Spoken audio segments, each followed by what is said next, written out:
Okay, greetings, brothers and sisters. I want to get to Palantir and their weird CEO and that whole thing about Trump spying on everybody, all of us, in a draconian way after he's promised to rein in big tech. And, Trump has become the deep state. Like, Trump is the deep state. Right?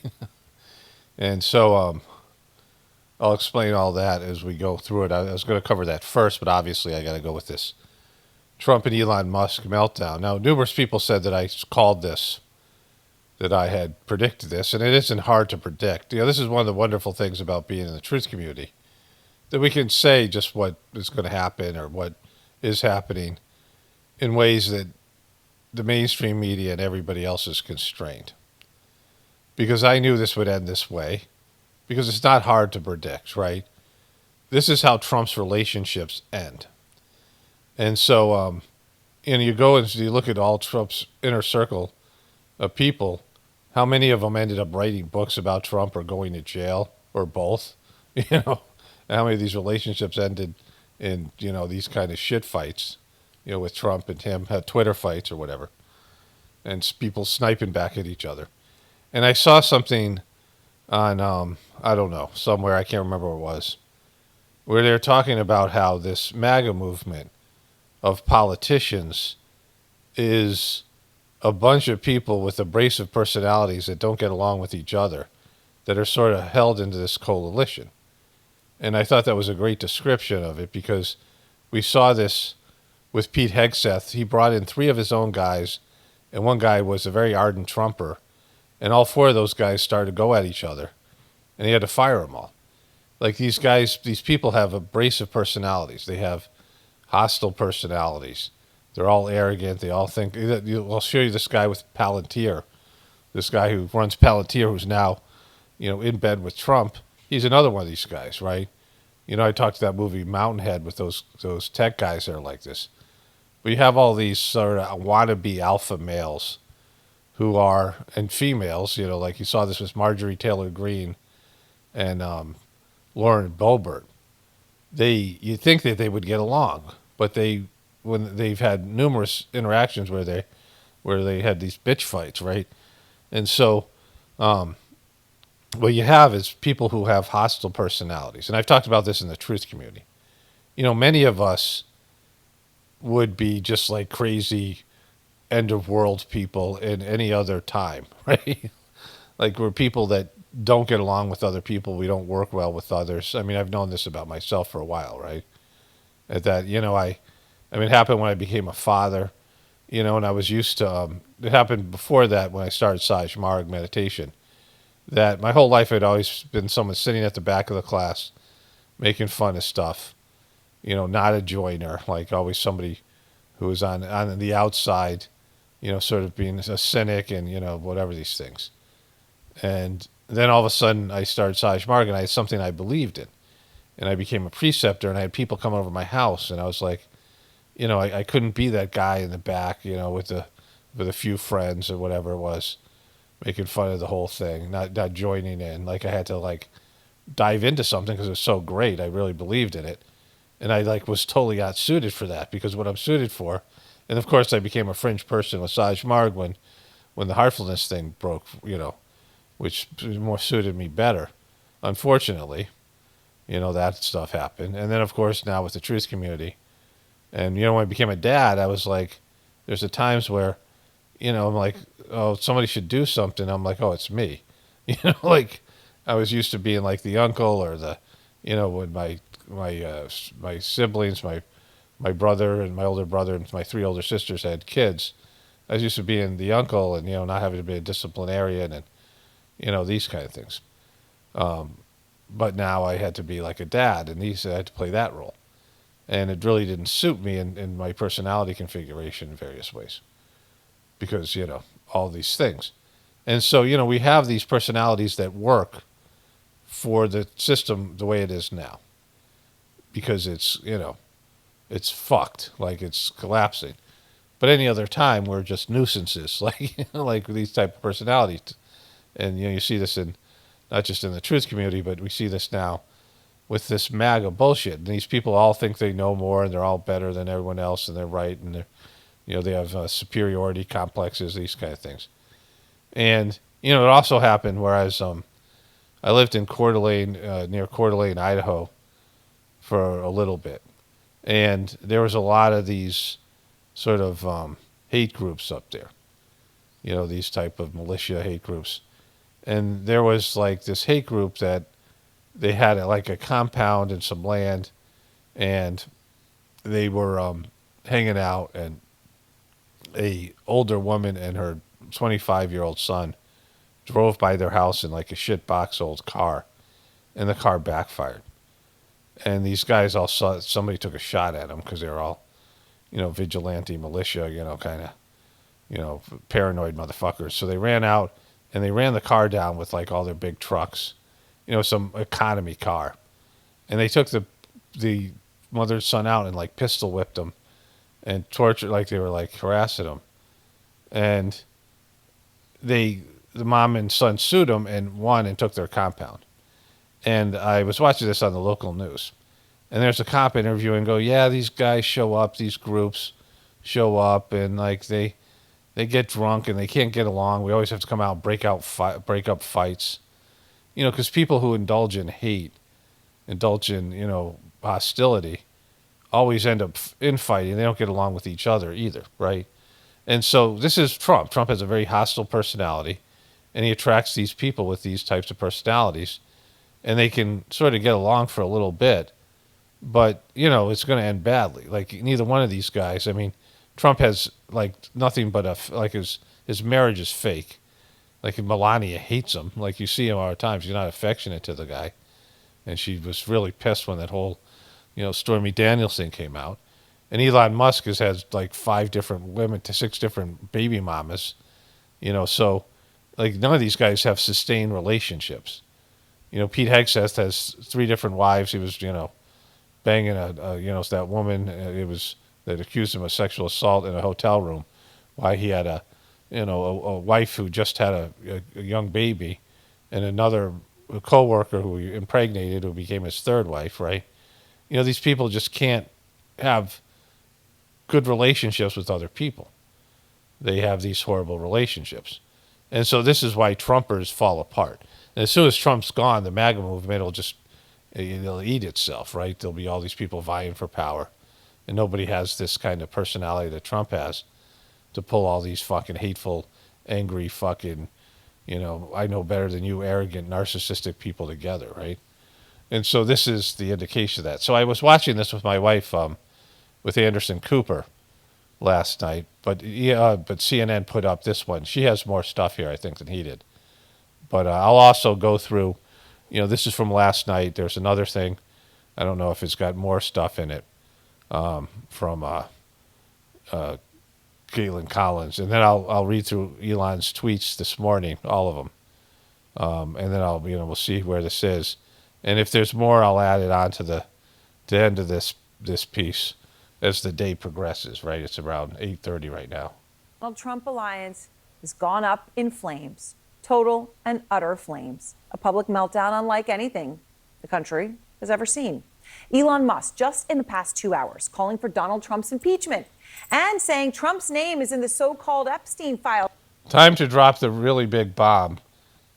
Real Donald Trump is in the Epstein files. This is the real reason why we have not made it public. Have a nice day, Donald J. Trump. So there was these exchanges that went on, and we'll go through them. Donald Trump here, the easiest way to save money in our budget, billions and billions of dollars, is to terminate Elon's governmental subsidies and contracts. I've always been surprised that Biden didn't do it. So you're only doing this now. See, this all makes Donald Trump look bad. Everything that he's going to say about this, right? Because Elon Musk is always going to look bad because he's weird as fuck, but he's rich and he's, been successful in these businesses. He's had real success, like he's a real billionaire. Donald Trump has had lucky billionaire shit, like being president, which I don't think he ever intended to win. He just was so much different than anybody else campaigning, and everyone hated Hillary, and he just, like at that last debate with Hillary, it seemed like he just gave up. Like he was just, all right, this was a publicity stunt. It's over now. And he went into the election night thinking that he was just a way to build his brand. And all of a sudden, like, it was like he's going to win, and then he got into it, right? But he, you know, anyways, let's get into this thing here. Saying, bookmark this one. At the same time, Trump is threatening to cancel all of Musk's government contracts. And Musk's responding, oh, make my day. The whole world watching. Oh, so here's what he said here. He said, in light of the president's statement about cancellation of my government contracts, SpaceX will begin decommissioning its Dragon spacecraft immediately. Apparently, I don't know if she talks about this here.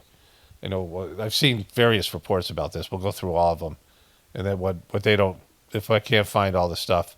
But that Dragon thing has to do with taking these astronauts up to the space station because NASA sucks or whatever it is.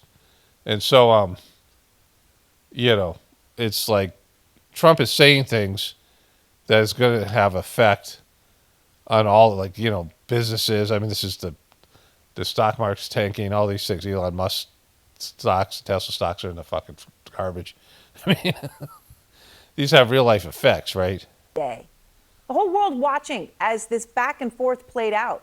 It only started around noon Eastern time when Trump finally broke his silence over Musk's very clear attacks on what Trump insists on calling his big, beautiful bill. You know, Elon's upset because we took the EV mandate. Look, Elon and I had a great relationship. I don't know if we will anymore, but I'm very disappointed in Elon. I've helped Elon a lot. Okay, so you felt him a lot. This is the arrogance of Trump, and this is what Trumpers don't fucking get.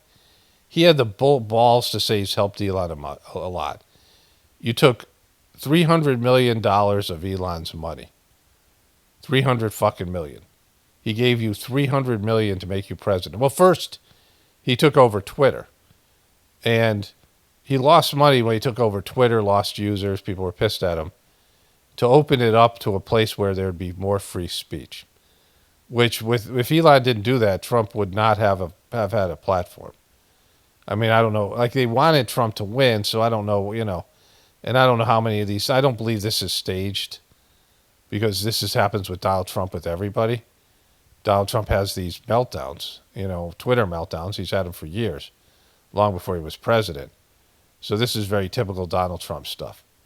You could say it's a distraction, but this is really bad, right, for him and his everything. So anyways, but this is what Elon did for him. He bought Twitter at, like, what was it, $45 billion or some shit like that? Maybe even overpaid for it, which made it, you know, a place where Trumpers and conspiracy theorists, you know, truthers and everybody could post things without being censored. And it allowed all these things to go a different way. You know, Trump wouldn't have lost the second election of Biden if Fox didn't turn on him. Fox stabbed him in the back. And he was deplatformed, right after that. And so Elon Musk opened all that up, right, by buying Twitter. So that was the first thing. A place where you could verbalize your affection for Donald Trump and hatred for Biden or whatever it was that you couldn't on other platforms. And all these other movements, right, that are part of that. And so then he gave him $300 million plus, you know, his endorsement of Trump opened up to a lot of these angry young men who weren't maybe Trumpers, you know, a lot of these incels and all those guys, you know, the Joe Rogan people, all these people that were out there that ended up being really important for Trump. These disenfranchised, angry young men. You know, then Trump went on that tour of the internet, you know, whatever. That Elon helped with all those various demographics of people. And, you know, he endorsed them. He put aside his business to run this Doge thing, which I think was some sincerity on his part. I mean, Elon Musk is a shill and a fucking, you know, whatever he is. And then that failed. Elon was a punching bag. His brand took a huge hit. He lost all these liberals who used to buy his cars, his customer base. And all these things were happening while he was working for Trump. And the Doge thing fucking imploded, and not, you know, solely on Elon's, it wasn't Elon's fault. You know, the whole thing was, you know, you can't cut government waste without tons of resistance from the people who are taking the, I mean, there's just no cutting the budget. And they kind of left it in a disappointed way. And Trump stabbed him in the back with this fucking bill. This was a fucking huge spending bill after pretending to be against the increasing the deficit. And it was like a big fuck you to Elon. So what did you do for him exactly, right? His business is in tatters. His brand is down. His reputation is fucked. And he looks like a failure and a scapegoat and a punching bag and a shield for you as president. You did a lot for him? The fuck are you talking about? Like, you don't do anything for anybody. They serve you. You throw people under the fucking bus when you don't need them anymore. And, after, like, they've sacrificed and suffered for you, and then, they're fucked in some way or another because of their association with you, and they leave much worse off than they were before. And you did a lot for him? What did you do for what exactly? To explain what you did for him. I did a lot for him. I don't know if we will anymore, but I'm very disappointed in Elon. I've helped Elon a lot. You've helped him. You helped him a lot. You helped him to. I don't know what it is. It's sort of Trump derangement syndrome. It's sort of Trump derangement syndrome. Yeah, it's that you're a fucking asshole, and anybody that gets close to you realizes it inevitably, and you have these fucking meltdowns. Because everyone realizes you're a worthless piece of shit, that you're a fucking evil, demonic motherfucker, right? He's accusing him of TDS, talking about how they had a great relationship. But that was tame. That was how it all started, because it was just the beginning. So the world's richest man starts replying to the world's most powerful man almost in real time. So this is how it went, okay? Here's Trump at 12:06 p.m. I'm very disappointed because Elon knew the inner workings of this bill better than almost anybody sitting here. Better than almost anybody sitting here? Did he mean is he sitting with other people, or does he mean the reporters? What is he talking about?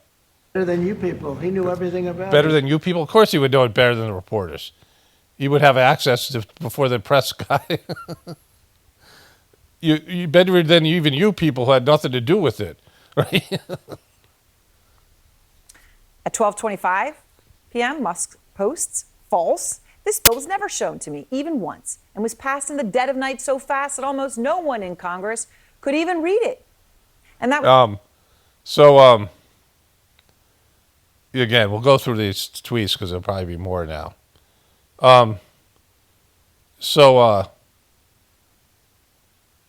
This tracks here. This makes more sense because Marjorie Taylor Greene came out and said, I didn't know these things were in the bill because they didn't get a chance to read it. He called this big, beautiful bill, it's a monster spending bill when they're supposed to be fiscal conservatives. And lots of people who are, real fiscal conservatives are not about it. And, it doesn't go with what everything Trump says he's for. And so this makes more sense because, he got Elon out of there. At the same time, like, this makes Doge look like a complete joke. And, like I said, wait till this happens with RFK Jr. and these other people. Trump gets a better deal from somebody, and he stabs people in the back.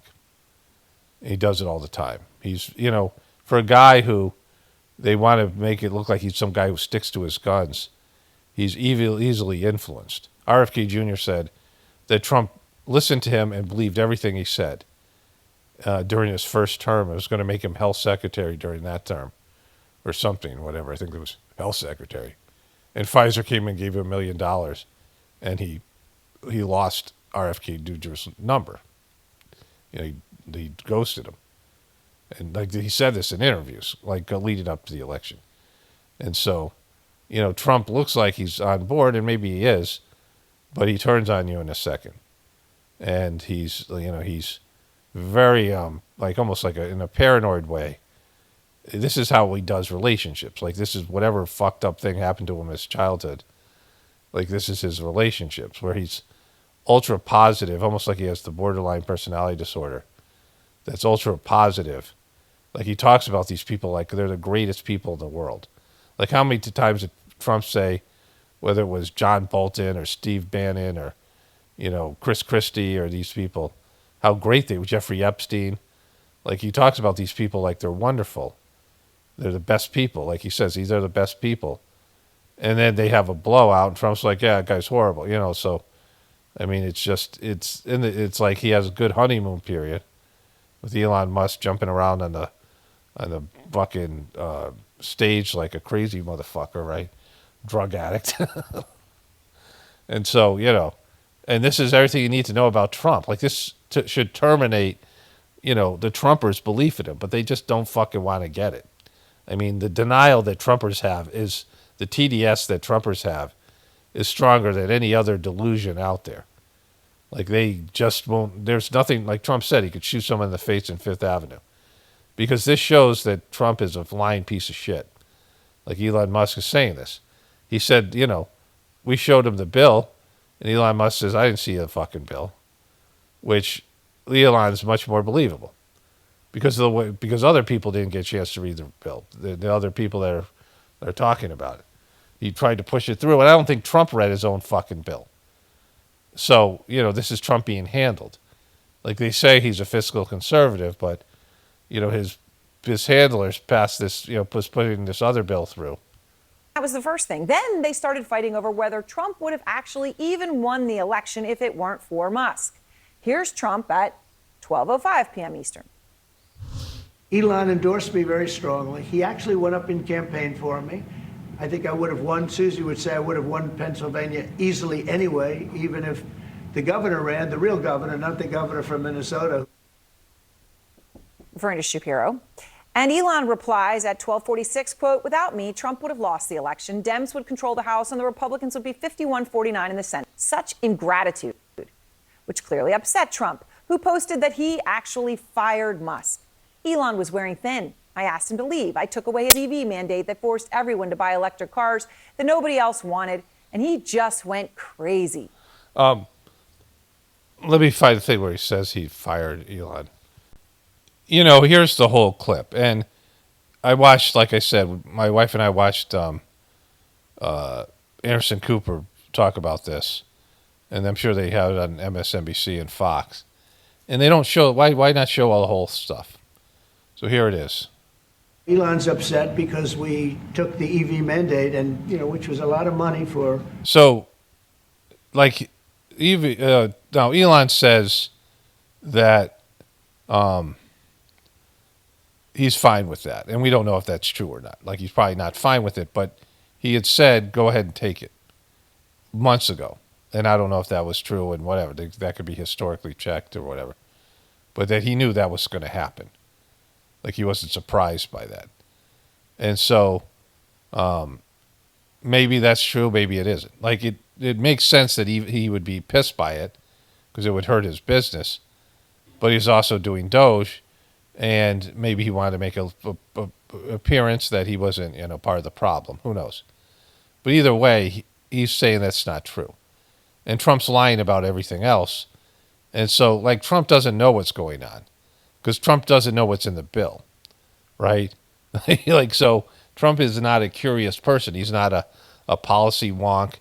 He doesn't read through things thoroughly. He has superficial knowledge about everything. And then he makes up stories about it like he's an expert, right? And then he just rearranges the facts. And he's the opposite of a truther. And he's the opposite of a fiscal Republican. He's an opposite of all the things that he pretends to be. And yet his supporters just never fucking get it, right? Electric vehicles, and they're having a hard time, the electric vehicles, and they want us to pay billions of dollars in subsidy. And Elon knew this from the beginning. I can understand why he's upset. Remember, he was here for a long time. You saw a man who was very happy when he stood behind the Oval desk, and even with the black eye, I said, "You want a little makeup? We'll get you a little makeup." But he said, "No, I don't think so," which is interesting. Why is that interesting? And, why do you put on so much makeup, right? Do you want a little makeup? Like, so you're a makeup wearing motherfucker, right? You're not some manly man. You like fucking, hey, Elon, we got 6 makeup artists back here, right? Which means you're a fucking poser and a faker. I mean, they all wear makeup, but you know what I'm saying.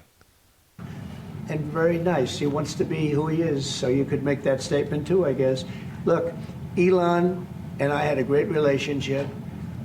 I don't know if we're well anymore. I was surprised because apparently they have reached out and want to set up an appointment with him because they know this is bad for Trump, because this is a fight within MAGA.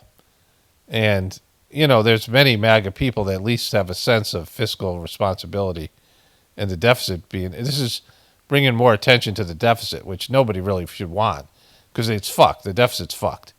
Doge is a failure, and there's no way to fix the deficit. The economy's fucked. And his tariffs and these other things are just making things worse. And in terms of, Americans are going to start suffering from all these things. They haven't already. And so they're trying to calm this down because they know, like, Musk can torpedo his whole brand has been fucked, but he still has these businesses and he can bounce back. But now you got a guy who owns Twitter, who used to be insider with Trump, and he's saying shit like Trump's in the Epstein files, and which Trump is, because Trump's a fucking best buddies with Jeffrey Epstein. And so we're here. Everybody in this room practically was here as we had a wonderful send-off. He said wonderful things about me. You couldn't have nicer. Said the best things. He's worn the hat. Trump was right about everything, and I am right about the great, big, beautiful bill. You have a bill that you haven't read, right? I'm very disappointed because Elon knew the inner workings of this bill better than almost anybody sitting here, better than you people. He knew everything about it. He had no problem with it. All of a sudden he had a problem, and he only developed the problem when he found out that we're going to have to cut the EV mandate, because that's billions and billions of dollars, and it really is unfair. We want to have cars of all types. Electric, we want to have electric, but we want to have a gasoline, combustion. We want to have different. We want to have hybrids. We want to have we want to be able to sell everything. And when that was cut, and Congress wanted to cut it, he became a little bit different, and I can understand that. But he knew every aspect of this bill. He knew it better than almost anybody, and he never had he repeats things like Joe Biden does. a problem until right after he left. So this is the end of it. I still want to find the part where he said he fired him. I'm looking for that. But this is interesting here. He made about me, which I'm sure you can get very easily. Here, let's just go back a little bit here. So he talked about, he's repeating himself here in this Oval Office meeting. He talked about how, he just was in here and we gave him a good send-off and he said some most wonderful things, and he says it again here. We want to have electric, but we want to have a gasoline, combustion. We want to have different. We want to have hybrids. We want to have we want to be able to sell everything. And when that was cut, and Congress wanted to cut it, and if you saw the statements he made about me, which I'm sure you can get very easily, it's very fresh on tape, he said the most beautiful things about me. And he hasn't said bad about me personally, but I'm sure that'll be next. But I'm very disappointed in Elon. I've helped Elon a lot. Mr. President, I just want to clarify, did he raise any of these concerns with you privately before he raised them publicly? And this is the guy you put in charge of cutting spending. Should people not take him seriously about spending now? Are you saying this is all sour grapes? No, he worked hard and he did a good job. And I'll be honest, I think he misses the place. I think he got out there and all of a sudden he wasn't in this beautiful Oval Office, and he's got nice offices too, but there's something about he's got some good offices. This one. I was telling the Chancellor, this is where it is. People come in here, even from Germany.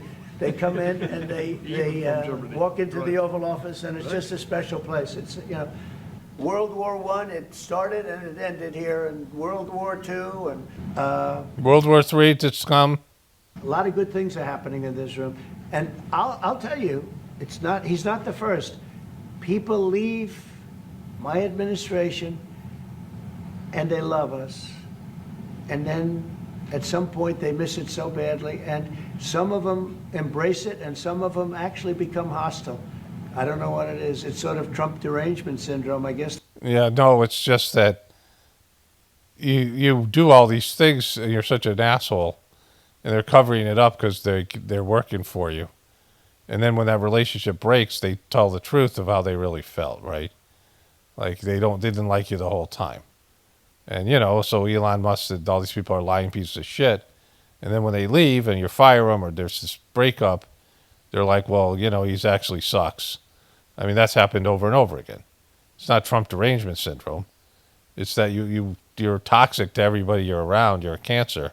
You use people and you throw them away, and then they turn on you because they kind of knew all the time, but they kept their mouth shut, and then all of a sudden it comes spilling out, right?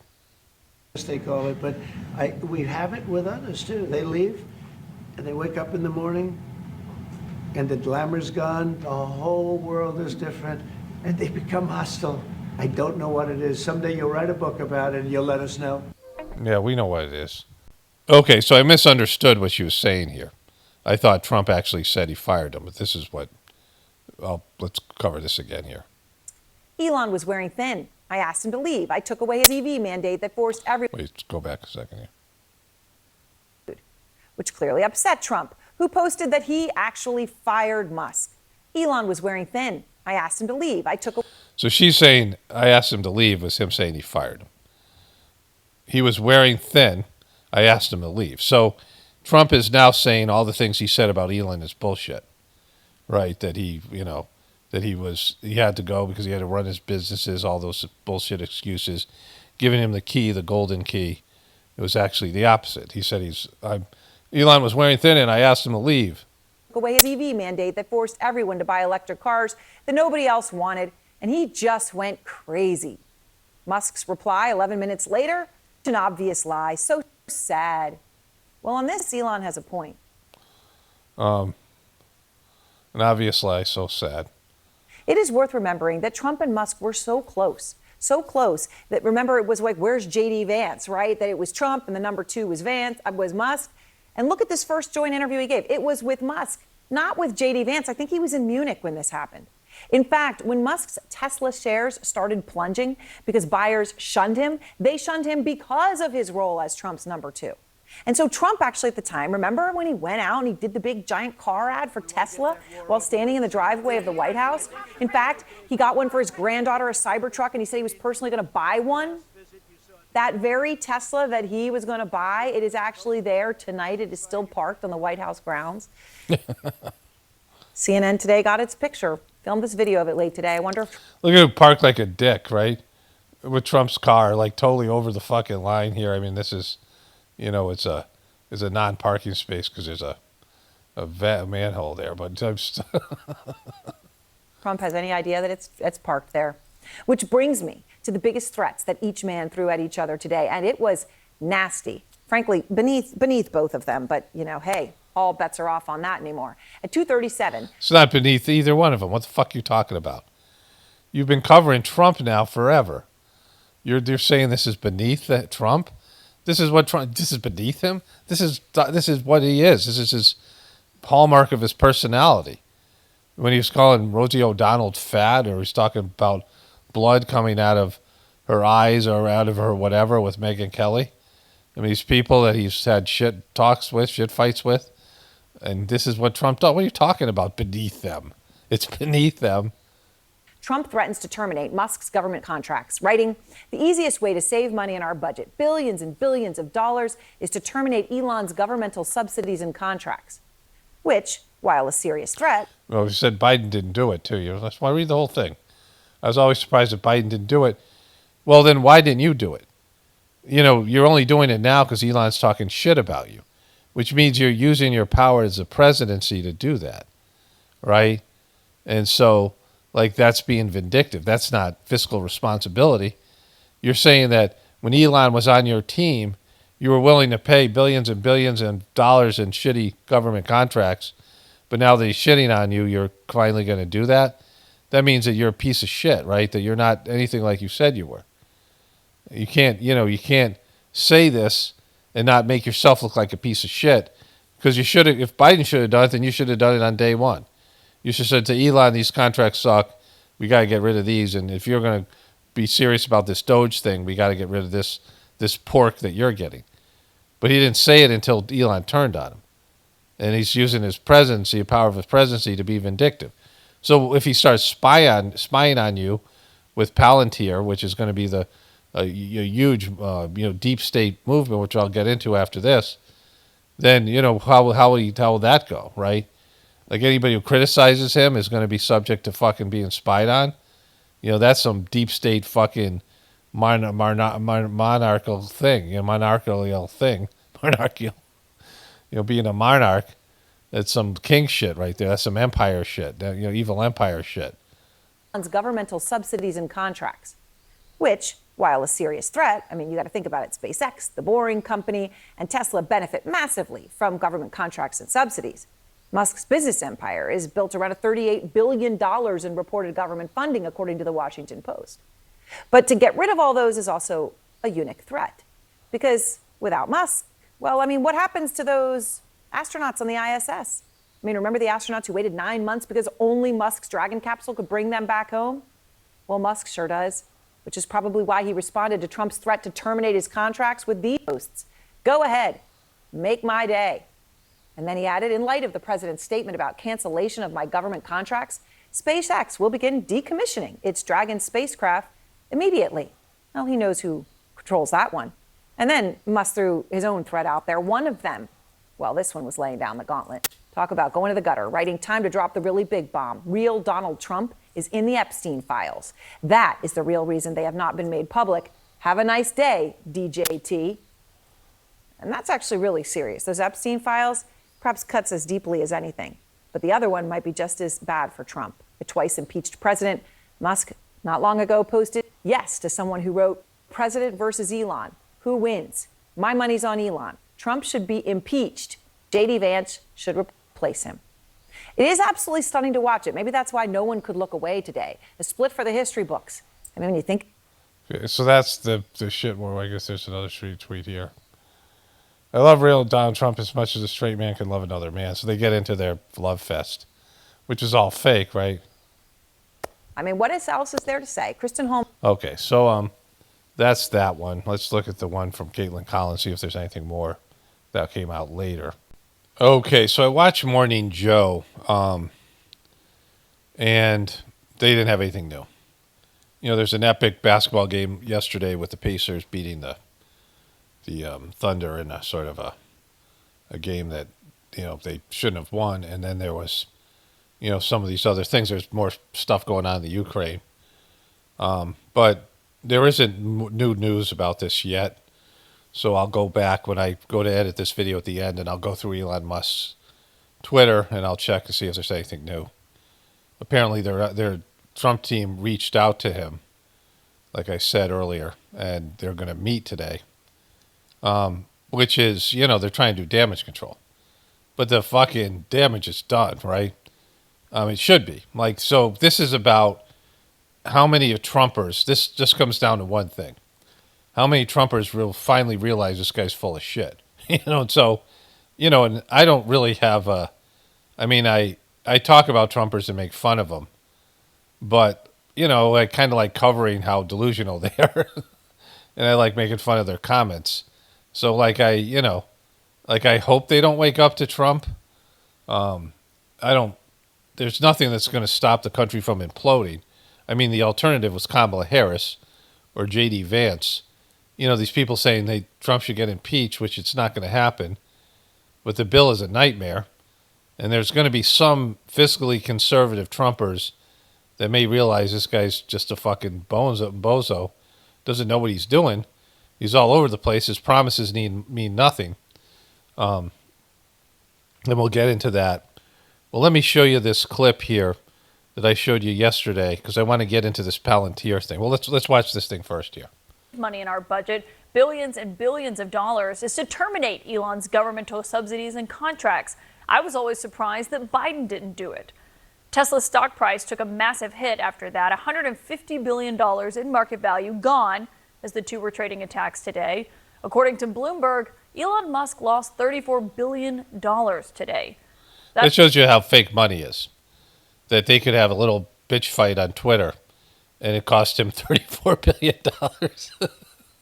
That just shows you how fucked this thing is, right? The economy is just a joke because it's all in perception, right? His stocks go down. All the people who have Tesla stock, and lots of them, lost a fortune because of this fight. And, Elon Musk, he's always going to be rich. He's always going to be weird.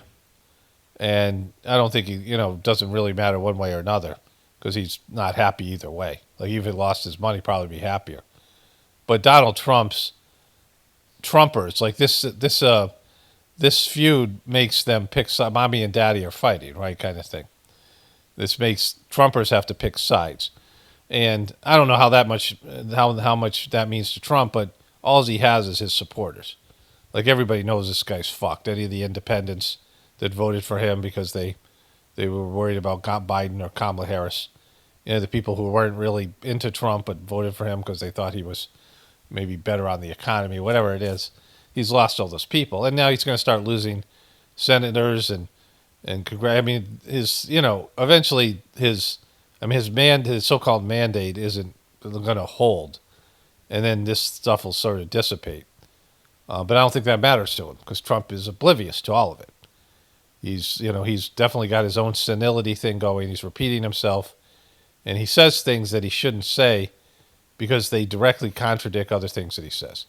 So let me show you this old clip about him talking about how he's going to stop the deep state from spying on you. And then we'll get into this Palantir thing, which is fucking crazy and really messy. It's really fucked up. Okay, so I was going to run the meme here and then segue into the Palantir thing, but I'll put the meme at the end of these next 3 video clips. There's a little bit of an update. Let's get to it here.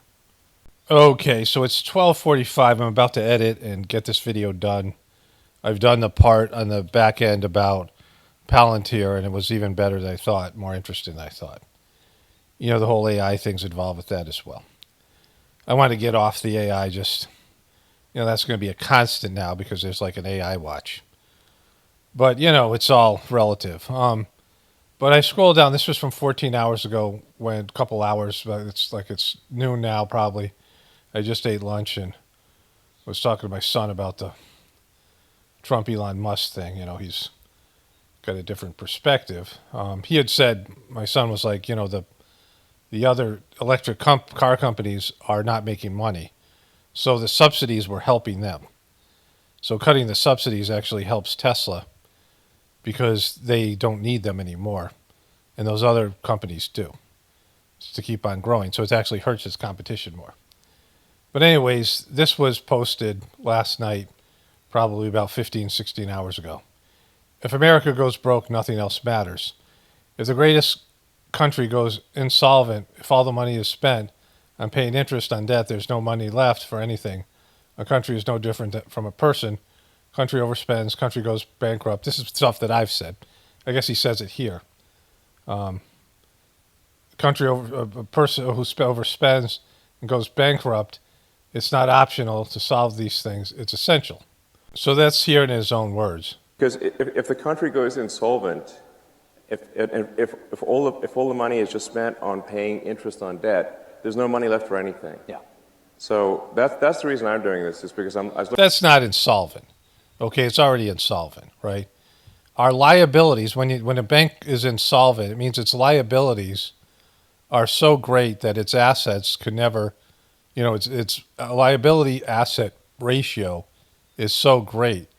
And banks are insolvent now. It's just that they're counting debt, credit default swaps and shit like that, which is actually debt, as assets. So that's why banks are not being called insolvent, but they are. So it's when your assets are so, the ratio between your assets and debt are so out of balance that you can never pay off the debt. And America's been in that state since I started looking at this in 2014. It was going in this state, but you couldn't say it's insolvent. When I first heard the term insolvent from Max Kaiser, I believe, he's a big Bitcoin guy. And, he was saying basically the economy's insolvent, which it is, right? And so, they can do things to manage the situation to reboot the economy, but there's going to be sacrifices and suffering and austerities. But it's insolvent now. And so he's saying that it's insolvent when all $6 trillion of our budget goes to paying interest. When the interest goes up to our, $5 trillion budget, that our tax money all goes to paying interest and nothing else, and there's no money for any federal programs. Trump just cut a big federal monies to California. Like there's stuff going on now. Like he's increasing spending for his shit, cutting out spending for other stuff. And, this is a disaster. But he's acknowledging here without really saying it. Just spent on paying interest on debt. There's no money left for anything. Yeah. So that's the reason I'm doing this, is because I was looking at the big picture here, and it's like, man, our debt's getting out of control. The interest payments... It's not getting out of control. The interest on the national debt now exceeds the entire Defense Department budget. $1 trillion a year in Yes. interest. Just to carry the money that we owe is $1 trillion a year. Yes. That is unbelievable. And rising rapidly. So like, It was out of control before it's $1 trillion. If your interest $1 trillion a year, it's way more out of control than it's been out of control for a while, right? If it's $1 billion a year, that's not as much for the American government. It's $100 billion, then it's out of control, and as it grows from there, being out of control is it's growing and trending in one direction, right? country's no different from a person. Country overspends, country goes bankrupt. Same as a person who overspends goes bankrupt. So So this is something that I've done where I talk about, like, if this was an individual person, you'd call it bankruptcy. Like I did this years and years ago. And so he's not willing to call it for what it is and stick a fork in it right now, right? The other piece to this that the thing about Trump is you can see how people are affected by other people.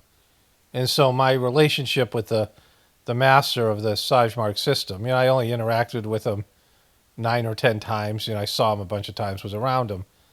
But the transmission and the services provided by the system, his philosophies and the books and not just his, but the other people, and how he affected so many more of us.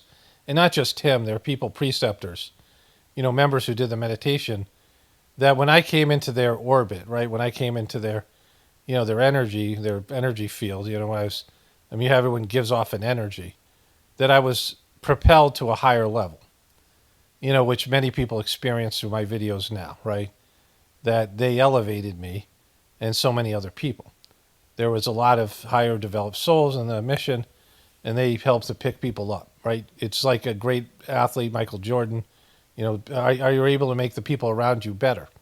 Michael Jordan is a competitive, selfish piece of shit who demeaned his teammates often, but still he helped them raise their play, even being an asshole, right? So, a great coach, a great, person that elevates you.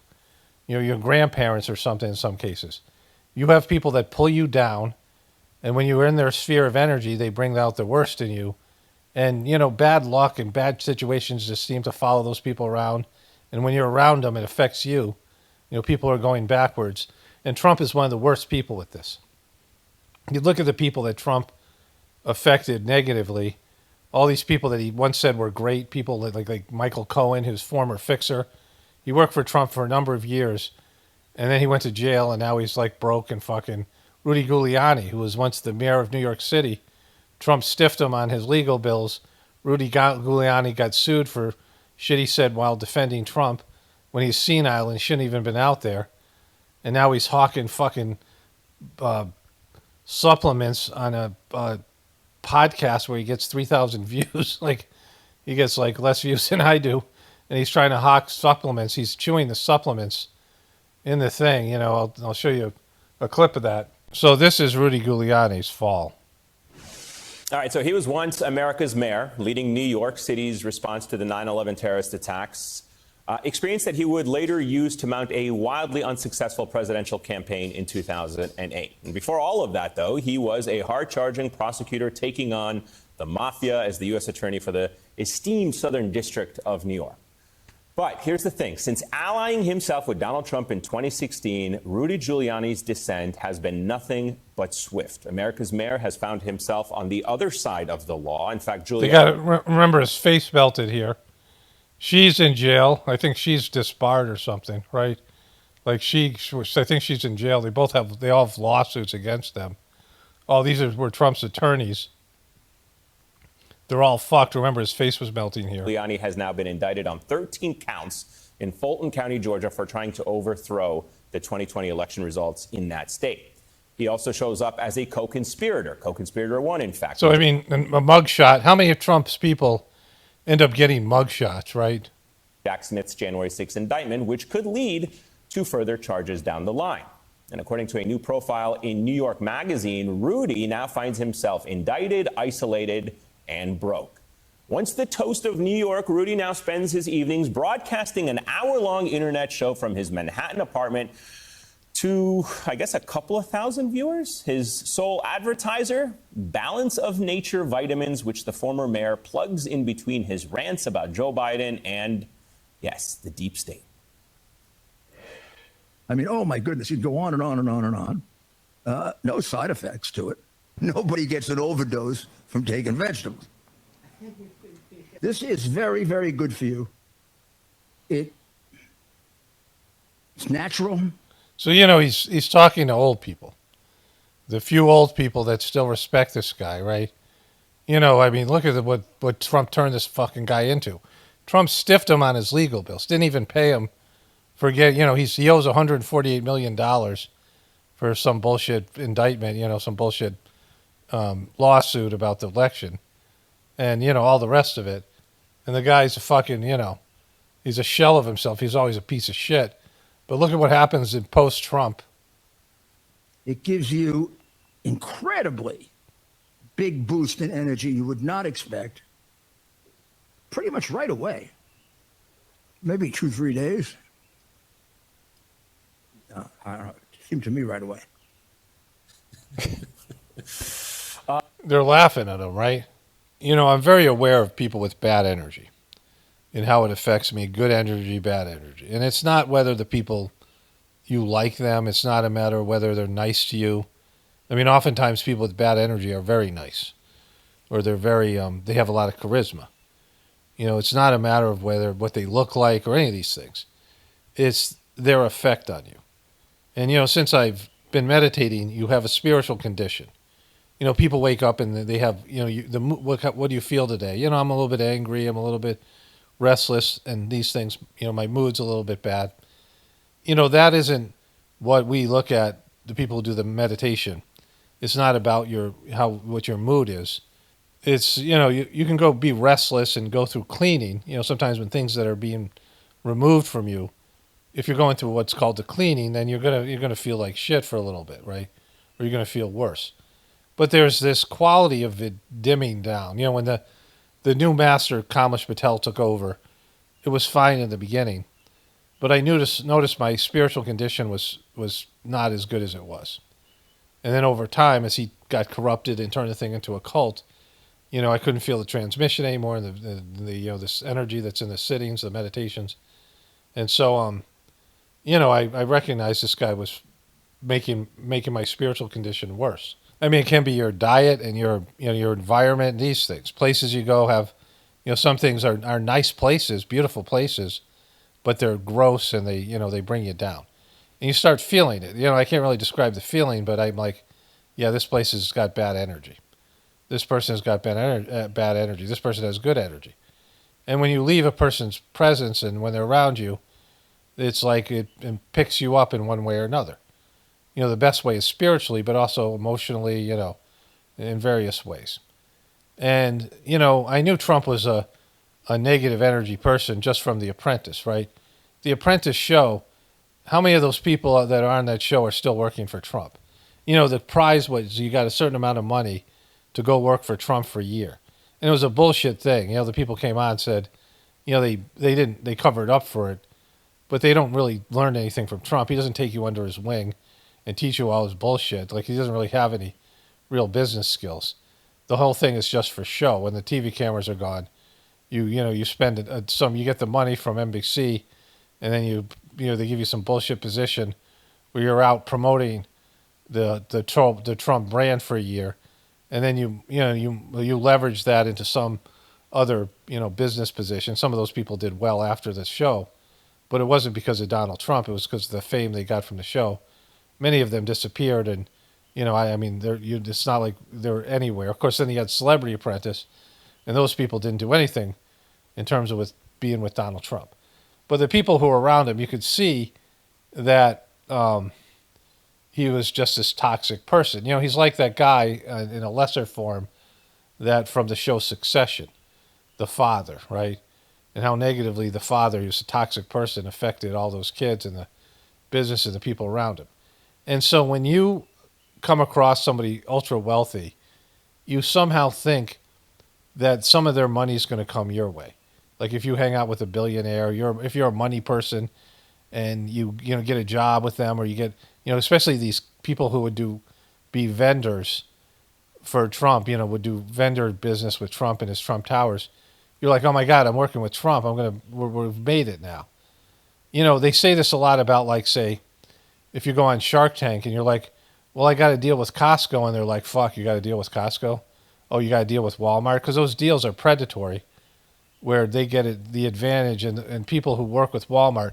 I knew a guy who was selling carpet to Walmart, and he said they're fucking a nightmare to work with. They you basically make no money because they're always doing returns, and they just screw you over. They cheat you out of their money. And so they don't compensate you. Just like my thing with YouTube. YouTube used to pay me a lot more money to make these videos, and they're still running ads, but they're just giving me less money. Everybody, not just me, everybody. You think you're involved with some of these multi-trillion-dollar companies, and you're going to make money, but they don't share money. Rich people don't share money, and Trump is a cheap fuck. And so these vendors, I talked about this guy often, this barber I went to in Vegas, who was a Republican, used to watch Fox News all the time. And when Trump was running for president, he said everybody he talked to, the vendors that work with Trump Tower, he knew quite a number of people. Like he was a barber, one of those people where they're the centerpiece of their hubs for information. And he said that every vendor said they screw you over. They renegotiate deals. They default on their contracts. They don't pay you the amount of money they owe you. They withhold money. I mean, they're just pricks. And so that's what Trump does. And Trump's gone bankrupt 6 times. He's a piece of shit.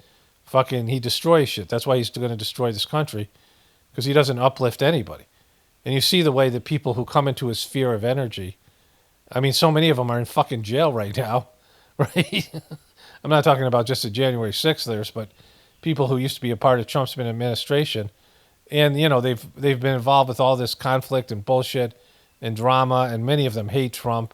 I mean, his former lovers, his ex-wives. I mean, he's just a nightmare. Everything he turns he's toxic, right? And Elon Musk is just the latest example of this thing.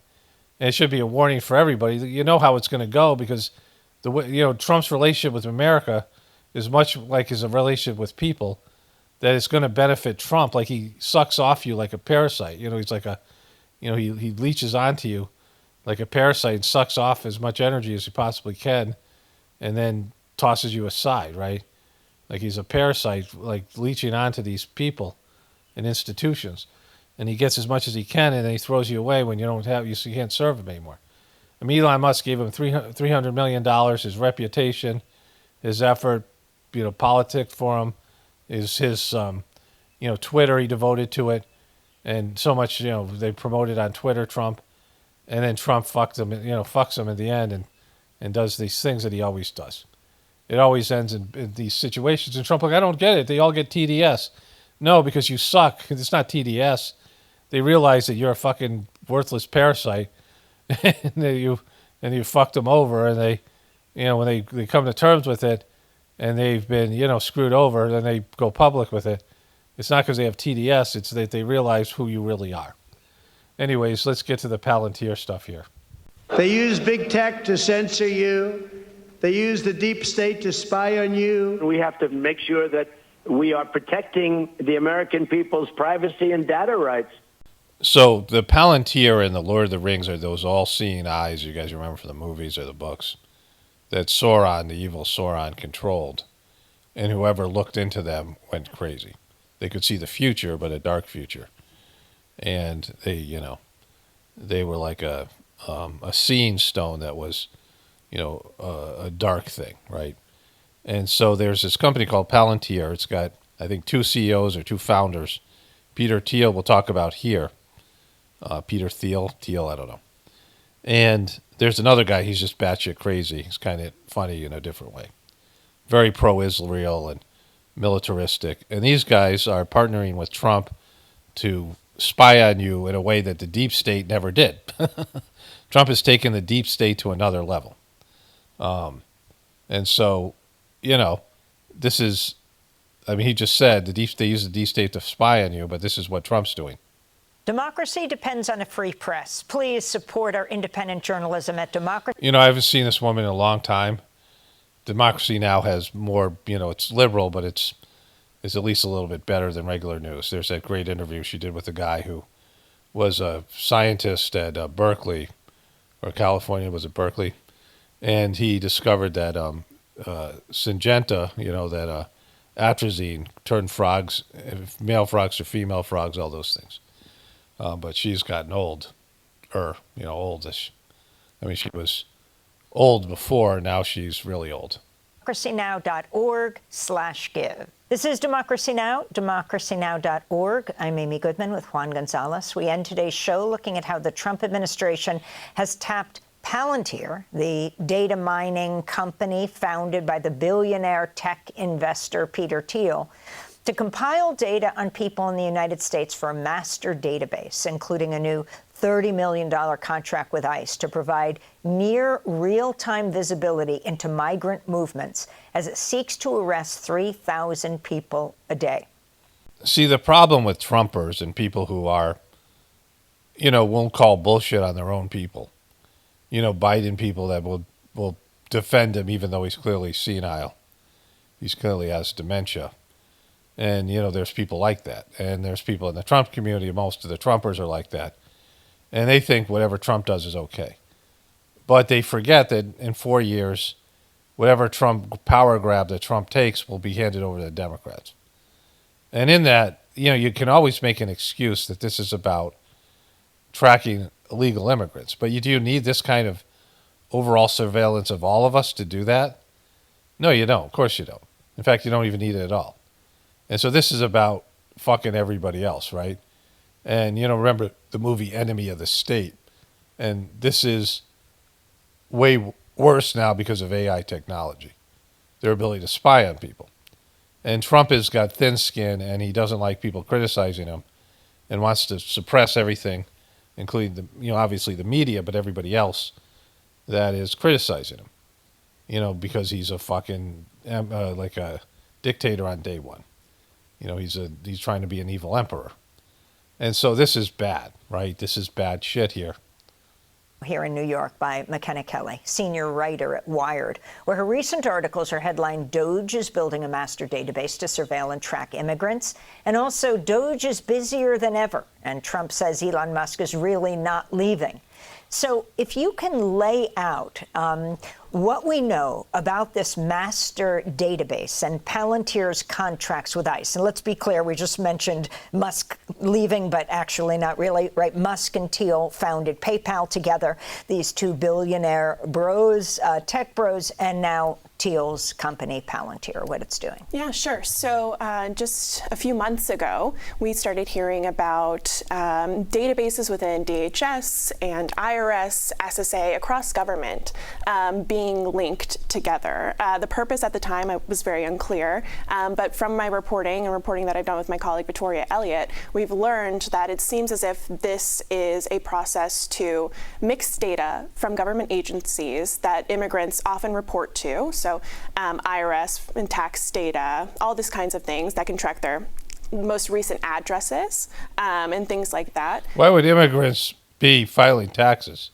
Right? Illegal ones. Into one database that already, USCIS has a tremendous amount of data on anyone seeking, any kind of to immigrate into this country. And so the Palantir process with its software foundry basically becomes the window for all of this data and allows folks at DHS and maybe even at other agencies, we're not quite sure yet, to submit queries and to find information and link it together about folks all across the country. And what kind of checks are there on this merging of data systems? Yeah, it's a great question. I mean, at this point, we don't really know for sure what the checks are. In some anyways, there's a master list that's coming out of this thing, that they're going to have master lists of people, which is, what Trump said he was against in that meme I showed you, those clips, and what everybody in that voted for him, most people who voted for him, wanted less surveillance and less of this deep state shit, and Trump is bringing in more. It's the most extensive deep state technology and spying that's happened across multiple agencies. And somebody sent me this video here, and I don't know if it's true or not. This is about Peter Thiel, but that Trump wants to give him Washington, D.C., which would sound crazy, except, well, we know other things Trump's done, right? So there's this woman that's hearing this. Let's watch this here. I work in politics, and I just got back from a trip in Washington, D.C., and I want to tell you the absolutely unhinged rumor I heard from current and former federal workers and people on Capitol Hill about what Donald Trump is about to do next, because if it's true, it will alter the course of American history forever. I want to preface this by saying I'm not a journalist. What I'm about to share with you I should have fast forwarded because I remember this bullshit. just a rumor, though I did hear it from multiple people who do not know each other from multiple areas of the federal government. So with all those disclaimers, I'm going to share this with you anyway because I think you deserve to know. Long story short, Donald Trump is trying to give Washington, D.C. to billionaire Peter Thiel. I mean that literally, not figuratively. Like, he is trying to give a billionaire control over the land and the people within Washington, D.C. The specific rumor is that instead of granting Washington, D.C. Okay, so if you search for this, there's no... This is the only thing. Somebody sent this to me on Instagram.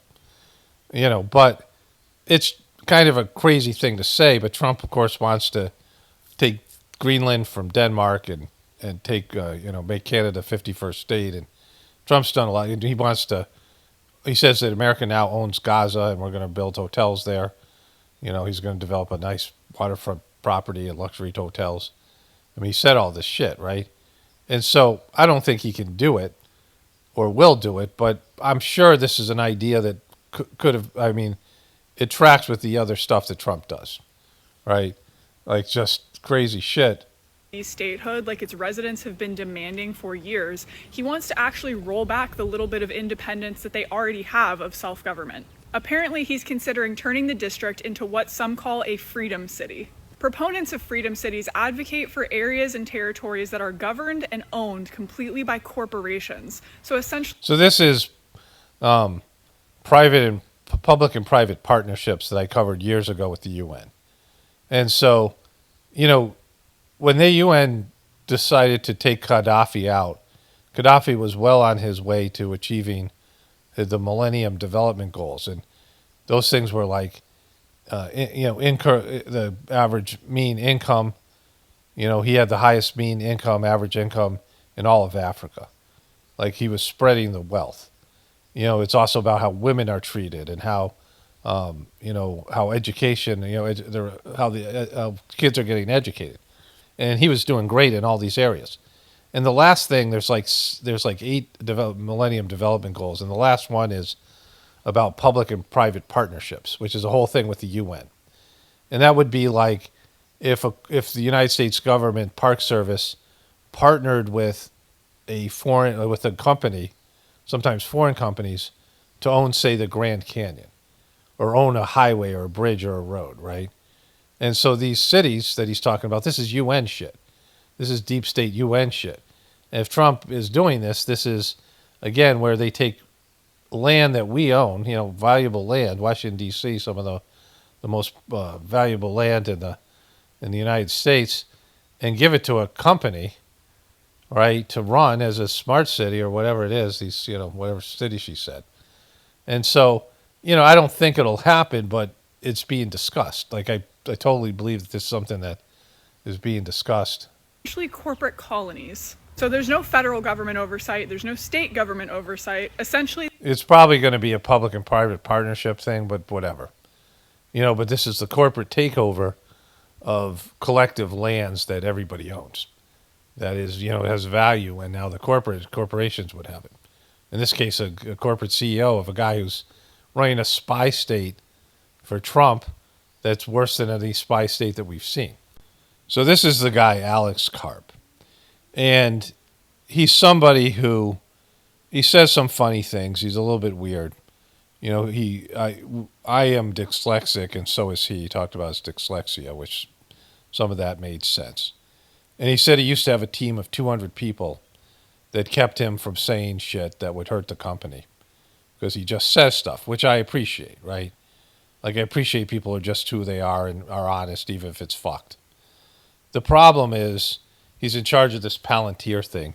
He's got a massive ego, which is, I talked about this show, this movie Mountainhead, with these billionaire guys trying to take over the world with AI and other stuff that came up with all these things, right? He's big into AI. He's got this tech company that's now in charge of spying on Americans. He used to be a liberal and a Democrat, but he realizes they're losers, and he talks about that. And that, and he's now partnered with Trump, and, and he's really pro-Israel in a way that's fucked, which I'll show you that in a bit. And he's also very pro-military in a disturbing way. And he wants, this is what he said here. Life in grad school. It's not possible to time travel, but I had a great time. And health care, solving, maladies. But the problem I care about is making America the dominant military force on the planet in a way that's so indisputable that our enemies and adversaries wake up in moderate to extreme fear and go to bed in moderate and extreme fear. This is an evil empire. America's an evil empire. And, this kind of domination mentality by guys who are not, in the military, who have probably never been in a fight in their life, are intellectually, they have these intellectual battles, but they're not, physical people. And the kind of fear that the American military instills in countries all around the world isn't a good thing, right? I mean, it's just, we're the worst. It's saying that all people are bad, so we might as well be the worst of the worst and dominate everybody else, right? The word dominate, dominate is a bad word. And he talks about this. I'll show you some other clips. That he's he's used to be a pacifist or he understands these points of view. A Green Party guy, right? He wrote a book about some of this stuff. But this is the kind of guy who's going to be in charge of spying on you, right? Beautiful that our enemies and adversaries wake up in moderate to extreme fear and go to bed in moderate and extreme fear. And that's what I care about. All right, so... And the world is actually only safe where your adversaries are afraid and they don't quite know if you'll use what you have and how you use it. And that's just the law of the universe. And it's not the law of the universe, right? The issue here is everybody has to change. I say this over and over again. You have to change, I have to change. If we want to make this place better, we have to personally change. We all have to be getting better all the time. And we're getting worse. And so you're changing one way or another. There's no stagnant position on the spiritual field. There's no, you've made it, you can just sort of coast. You don't have to go up or down. You're either going up or you're going down. And so it's like a shark that can't stop swimming. You have to move forward and grow as a person. And if you're not, you're regressing. And the majority of people are regressing. And they're regressing from life to life. Like whatever you've done in past lives to build a certain level of spiritual evolution, people are regressing in this life. So that's the problem with humanity. And so this idea that there's, these imaginary adversaries that, they're not imaginary because, there's evil in the world that on both sides. But the evil is you thinking that you have to dominate and force your will on somebody else and nature and everything else, right? That you're not, humbling yourself and being a servant to the divine, which is where you receive orders from God as opposed to your ego imposing its will on everybody else. And that's what we have is egos and collective egos imposing their will on everything and all things universally. And that creates all this kind of bullshit this guy's talking about, right? That's where that comes from. It's the opposite of the solution. And then I do believe in law and order and rule of law and But it's only enforced on the back of that. And the older I get, the less faith I have in any other institution to even pretend to do this. I mean, like, it's almost not worth bashing the United Nations. It's just, what is this? And, you know. So he's saying that only America can go enforce things worldwide. Where, you know, again, he's totally pro-Israel and what they're doing to Palestine.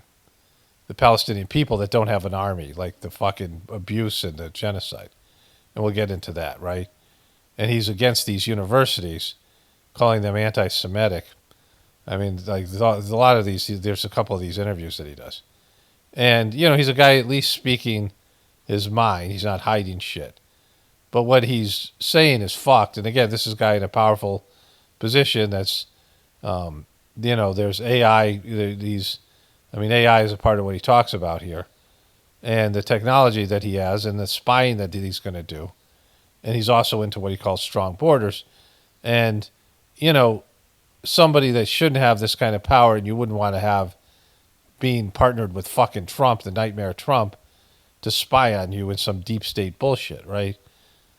You know, these institutions that should have worked, universities, United Nations, basic concepts of how a society should work, they've all failed. And the best and last hope we have is to make America work really, really well. Why do you think deterrence over the decades has ebbed and flowed, the importance of it the way it has? Because it really has ebbed and flowed in direct proportion to how much the delta between our technology superiority and everyone else's. So, you know, we built the nuclear bomb. I mean, we built it by importing, and we imported the smartest, best, most qualified people in the world. Germany blew itself up, but we then organized them in a way that only America would have been able to do it. I mean, the whole way in which we got Los Alamos to work and the general that... Los Alamos, you know, I worked there for a little bit. Not in the lab, but in the town. And that town is fucked. Those people are fucked. It's a weird fucking place. Organized Congress and the way it was built and developed massive military superiority and actually, as relevant to this group, and economic superiority. So we had... All right, so this is some of the things this guy believes in. Here, I'm going to find some of these other quotes. So I want to watch the rest of this too. There's one quote I want to pull from here.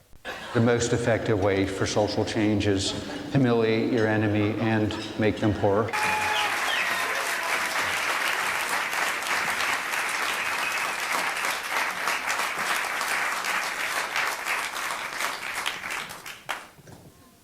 Good evening, everybody. I don't know if all those claps is there a lot of Palantirians in here that are stockholders? Is that what's going on? Just yeah, me too. See, you really don't. We were backstage and we were saying you really don't need an introduction. I said, how many people here do you think really know what Palantir is? Of course, born after 9/11 to go after terrorists. But fuck. So that's fucked. So that, you know, it's some bullshit thing, right? Some false flag thing that is a bullshit thing to go after bullshit things that aren't part of what happened, right? So, so already that's, I mean, it's a bad thing. It sounds like the room knows.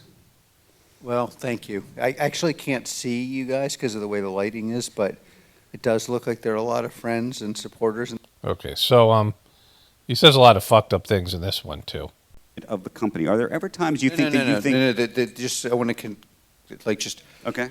The pro-Israel thing that I did. By the way, first of all, not everyone at Palantir agrees with me. So, and we are not a monoculture, and there are people at Palantir who do not agree with a lot of policies, and I would say also my support of Israel. The one caveat I would say is that is a decision I made where I was convinced it might not be good for Palantir. So, what did you think could happen? We're a publicly traded company, and on October 8th, the streets are filled with people protesting. You know, my view is they're protesting that there's like, well, the Jewish state and Jews are weak, so we're going to go out and persecute and prosecute. But you're a publicly traded company. We have customers. I have employees. We have all sorts of customers that are also publicly traded companies. There's lots of people who could say, hey, we're not going to work with them. That could cause us revenue. That could cause me problems. It's like, well, how do I explain to my investors, you know, I mean, in purely Milton Friedman-like terms, you're not supposed to do something that can in any way cost you a customer ever. But by the way, I think one of the things that costs you a lot of customers is never doing anything that will cost you a customer. But, you know, so, no, I think for me, and again, I don't want to, one of the things I think a lot about in my mind's eye is, you know, we've made a lot of decisions at Palantir. I was involved in the co-founding, as a co-founder, involved in building PG, which is our first product. Not as involved in our first commercial product, but definitely around Apollo, Foundry, Ontology. It's the Israel thing is coming here. And then being sticking up for, you know, we should have a border, it being involved in supporting Project Maven.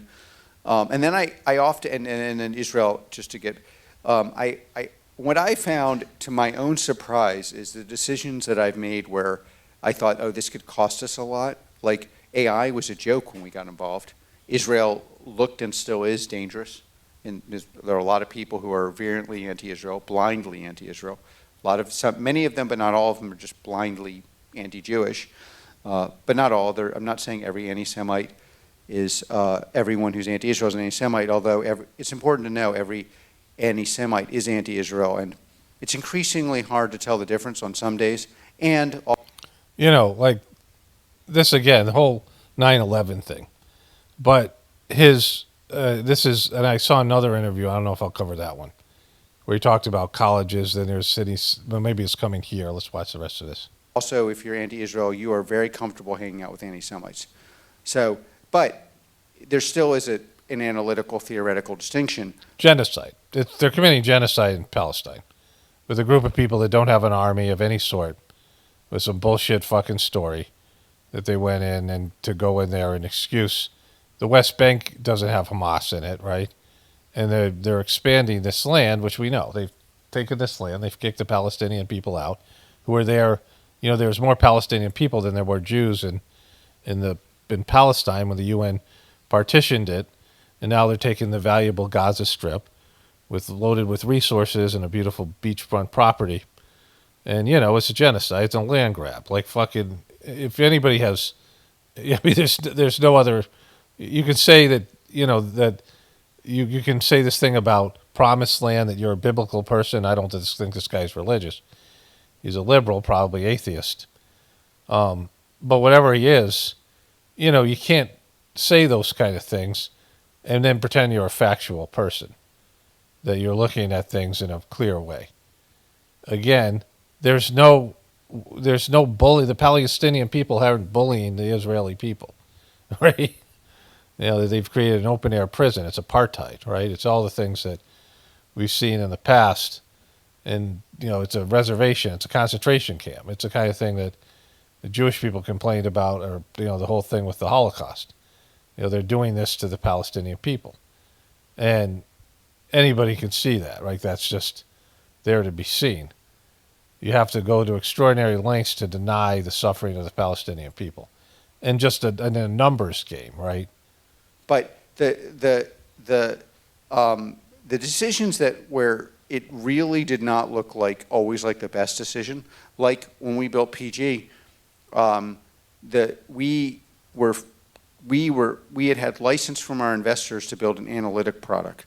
We found from the customer that what the customer, in this case clandestine services, you can think of who, that they didn't really need an analytic product. They needed a data integration engine with a very robust security model that could also deal with unstructured text. That was a 3-year build. It was suicide to go to the investors and say, hey, you already don't believe in us, besides Peter, who is a phenomenal backer and supporter. Peter Thiel. Peter, yeah, my co-founder and legend. That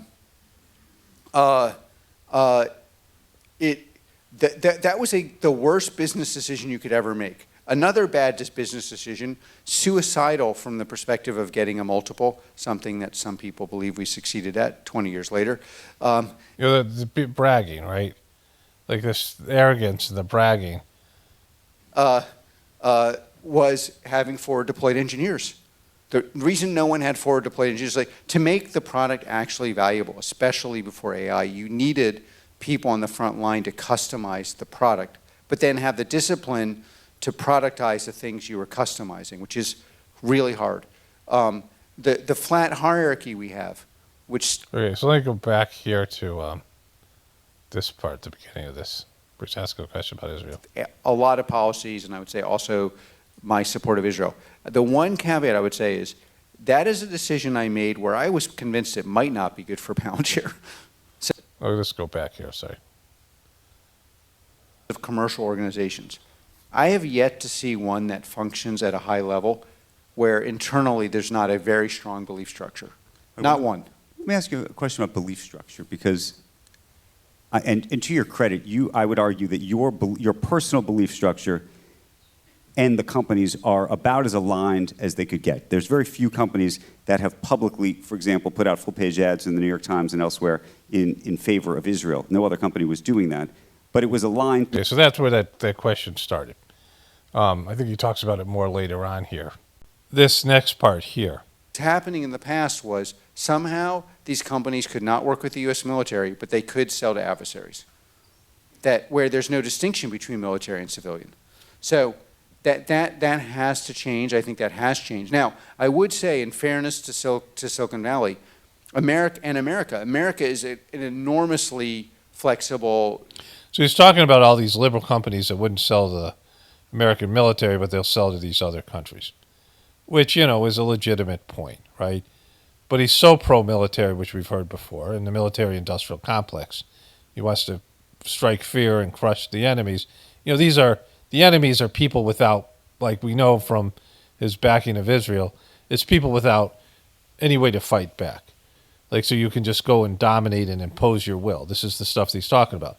So this is the guy that's partially in charge of spying on you in a new way. This is what Trump's bringing in, right? Trump has his own maniacal point of view. This is like they're taking deep state to another level. I always say there's no such thing as the deep state. The whole government's a deep state. The whole corporate world's a deep state, right? It's a control system. It's an overall controlling system with all these pieces and parts and, these people with power playing a role in this system to control you. Because that's, it's the haves versus the have-nots. And the have-nots are outnumber them, right? Remember that great Kevin Spacey scene from The Bug's Life, where he talks about we're outnumbered 100 to 1 by the ants. Like the grasshoppers got to go and, so they got to intimidate them to make sure there's no uprising. So this is the haves. These are part of the haves dominating the have-nots. And, this always ends poorly. Like the arrogance here, right? The self-importance, the superiority complex, right? Place. And I think currently there's not a single large company that would refuse to sell the U.S. military. That's a U.S.-based company. Why do you think that is? Because I embarrassed the fuck out of them. Like this is how arrogant he is, right? I embarrassed the fuck out of him. And other things. Well, let me ask you about the other things, because I think there's a lot of people who have questions about some of the other things. I think it's fair to say... So, there's legitimate reasons not to sell to the American military. The American military indoctrinates the soldiers. They go through this mind control basic training camp. I had buddies. My brother was a drill sergeant for Vietnam, and he after the Vietnam War, he came back and he was a drill sergeant, and he trained these guys, right? The soldiers. And then, of course, the movie Full Metal Jacket documents, these Parris Island, the Marines going through these. It's a mind control. They break you down to build you back up. I had a couple of buddies who had gone through Parris Island when I was in college. A couple, Marines. And, it's a mind control program. When you go through basic training in these things in the military, and then all the things that go with it. It's in the military-industrial complex. It's something that, Americans love the military, but they talk about how they love the vets and they love the military. You can't do both. If you love the vets, you almost got to hate the military. because the vets are being fucked over by the military. You know, my brother was talking about how, like, when you go into the military, it's like they're making this deal that, hey, you're going to go and give up your freedom. You're going to sacrifice, you know, yourself. You're going to put yourself in harm's way. And we're going to take care of you. You're going to be, you know, this is the idea. This is the front of it. You know, this is the front. But, you know, all these politicians and people say thank you for your service, but they don't want to hire vets because they've killed people and they've got PTSD, and, you know, they don't want that working. They don't want the guy going all postal. They're scared of people that have killed people. They're scared of people who have been in the military. So, yeah, they say thank you for your service, but they don't hire them, right? And then they don't support them in the VA. And so this promise is broken, that they're saying, you know, as long as you go and do what you're supposed to do, we'll take care of you for the rest of your life. But they don't want to do that. It costs too much money. You know, they find ways to not provide enough money for the VA and these other, you know, services for vets. And so, you know, it's not good for the vets, and it certainly isn't good for the poor people that we go and oppress and beat the shit out of, right? And so, you know, we're not the heroes. Like, we're not the good guys. There's none of this shit. We're dominant. We're dominant. We impose our will. Corporate America is undergoing a remarkable shift, including, and you've been critical of DEI policies and other things that are being dropped. But I think there's also a fear among CEOs to speak out right now. That's why I asked you whether you would be willing to sue this administration, to speak out against this administration for fear of retribution, right? Like, that is part of what's happening here. I mean, like, do you not see that? I don't, honestly, do not see a difference between, like, fear in this administration and last administration. Do you know the number of people who did not agree with Biden that did not speak up on, like, a whole myriad of issues? Oh, sure. Yeah. So I think there's, in general, corporate, look, if you make the standard courage, you're going to find that institutions that are designed for profit maximization are not going to be as courageous as they should be. And that's just a generalization. Right.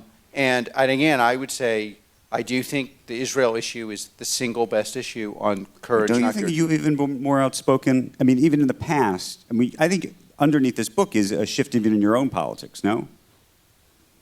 I don't see, if you want to know what my personal shift is, I don't think the Democrats are serious. And you would argue you used to be a Democrat. I've been a Democrat most. So, you know, some of this stuff I agree with. It's not like this guy doesn't have legitimate points, but what he believes in terms of things, if you're going to layer them in importance from these, I watched through these interviews, that is support for Israel and the military, crushing your enemies, you know, these types of things, these types of attitudes, and then, you know, economic superiority, dominance, and things like this, right? And he's against universities and colleges, and he's saying, you know, they're not really as anti-Semitic as they seem. They weren't anti-Semitic at all. They were just backing the group of people that's getting the shit kicked out of them by a bully, right? Like, it has nothing to do with, I mean, you can say there's people who hate Jews in this situation that look like it's a convenient way to jump on the anti, Israel movement. But that the protests and things that were happening were about bullying, right? And, you know, he really is hard on these universities and things in ways that, you know, mirror Trump, and they want to impose their will on them. They want to force them, you know. So, I mean, what he says here about the Democrat Party is true. Most of my life, I have no faith in the Democratic Party to reform. And I could give you, like, I sat on the sidelines in the last election. I gave a small amount of money to Biden. I didn't give anything after that. But I think there's been no inward looking about why the election there's just a lot of things that make no sense that you're not allowed to talk about in the Democratic Party. And I do not feel like anyone's listening. And so, you know, and then I would say globally, like we were talking about the Green Party, but again, to the book, Yes, he has a relationship with Germany. What I think has happened is I don't know how there's been a lot of discussion about Germany. The Green Party has, in theory, a wonderful, noble agenda, except for in practice, the sole non-negotiable thing they believe is that immigration policy can never be changed because to discuss it honestly would be racist or bigoted. And then what they've set up a paradigm where the main parties cannot vote on immigration policy because you would need the votes of the far right. And to get those votes, to get policy that 85% of Germans want. And therefore, they control the party. They control the policy on immigration. And that policy is a policy that really almost no German wants. Then 15% of Germans that want. Okay, so he gets into these types of things. He's big on the border, and this Palantir thing. Spying is starting with that, but of course, they're spying on all of us, right?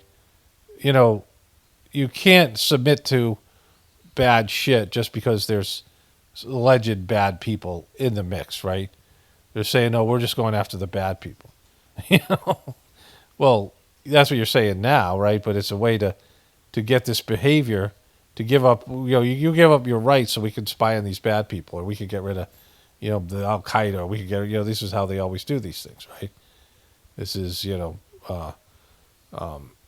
problem, reaction, solution. So then there was this disaster for the Democratic Party. I don't know if they turned down Governor Shapiro because he's Jewish, but I do know that everyone in the party thinks that they might have. That's the Democratic Party right now. So that's not accurate.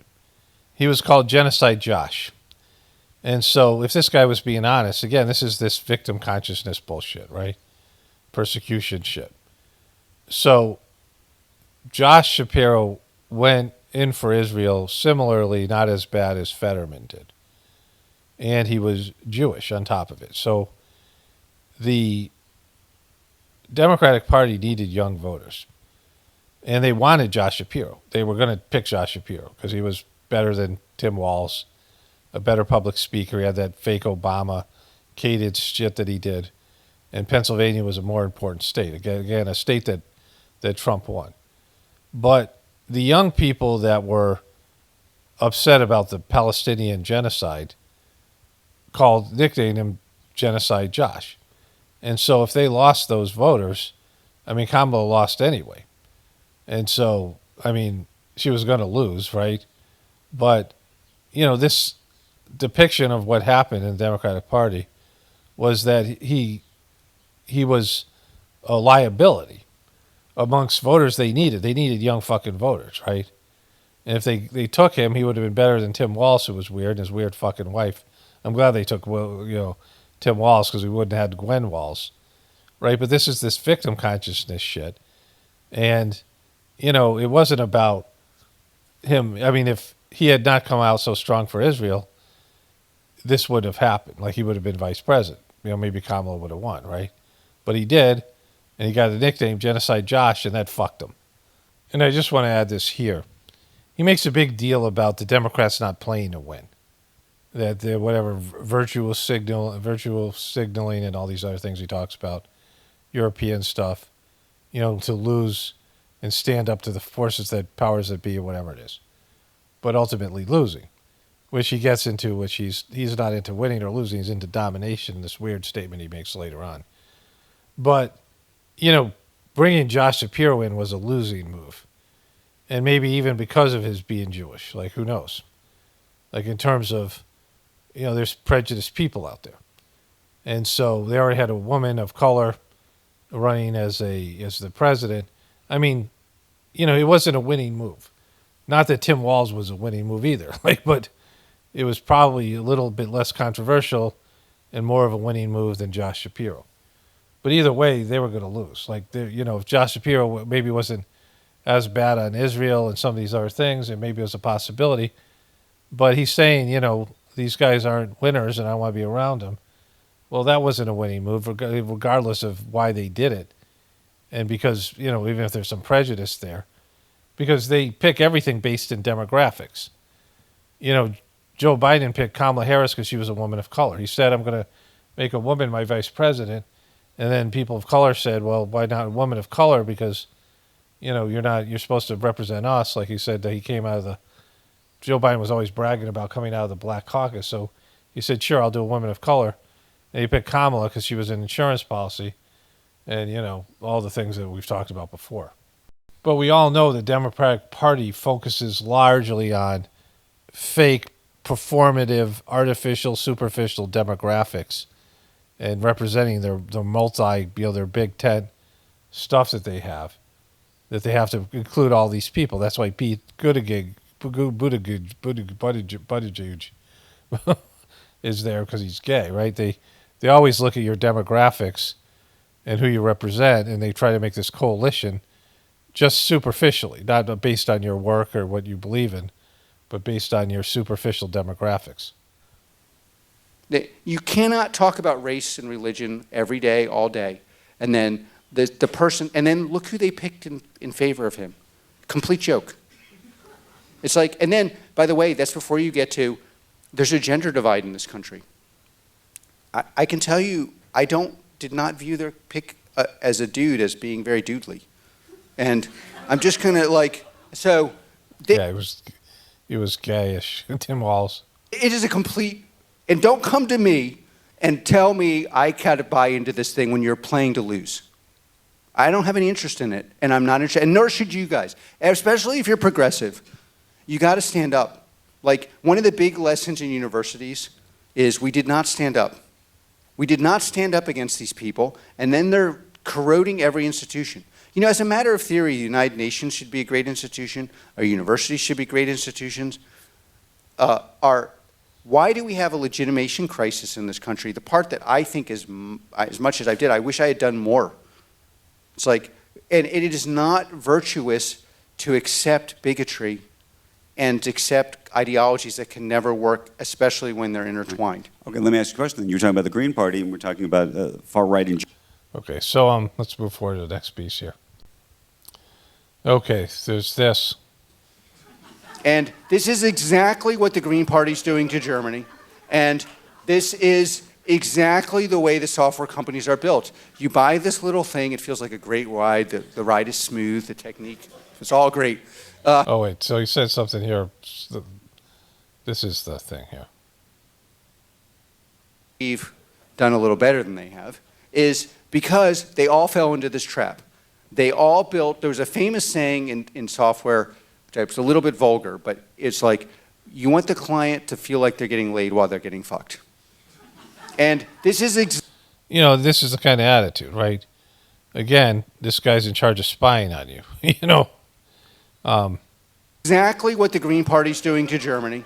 And this is exactly the way the software companies are built. You buy this little thing, it feels like a great ride. The ride is smooth, the technique, it's all great. People love it. And what happens actually is you have a venereal disease you cannot get rid of. And this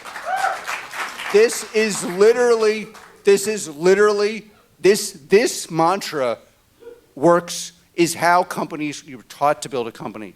We were so removed from everything normal, no one explained this to me. I'm like, oh yeah, we should build a company that works.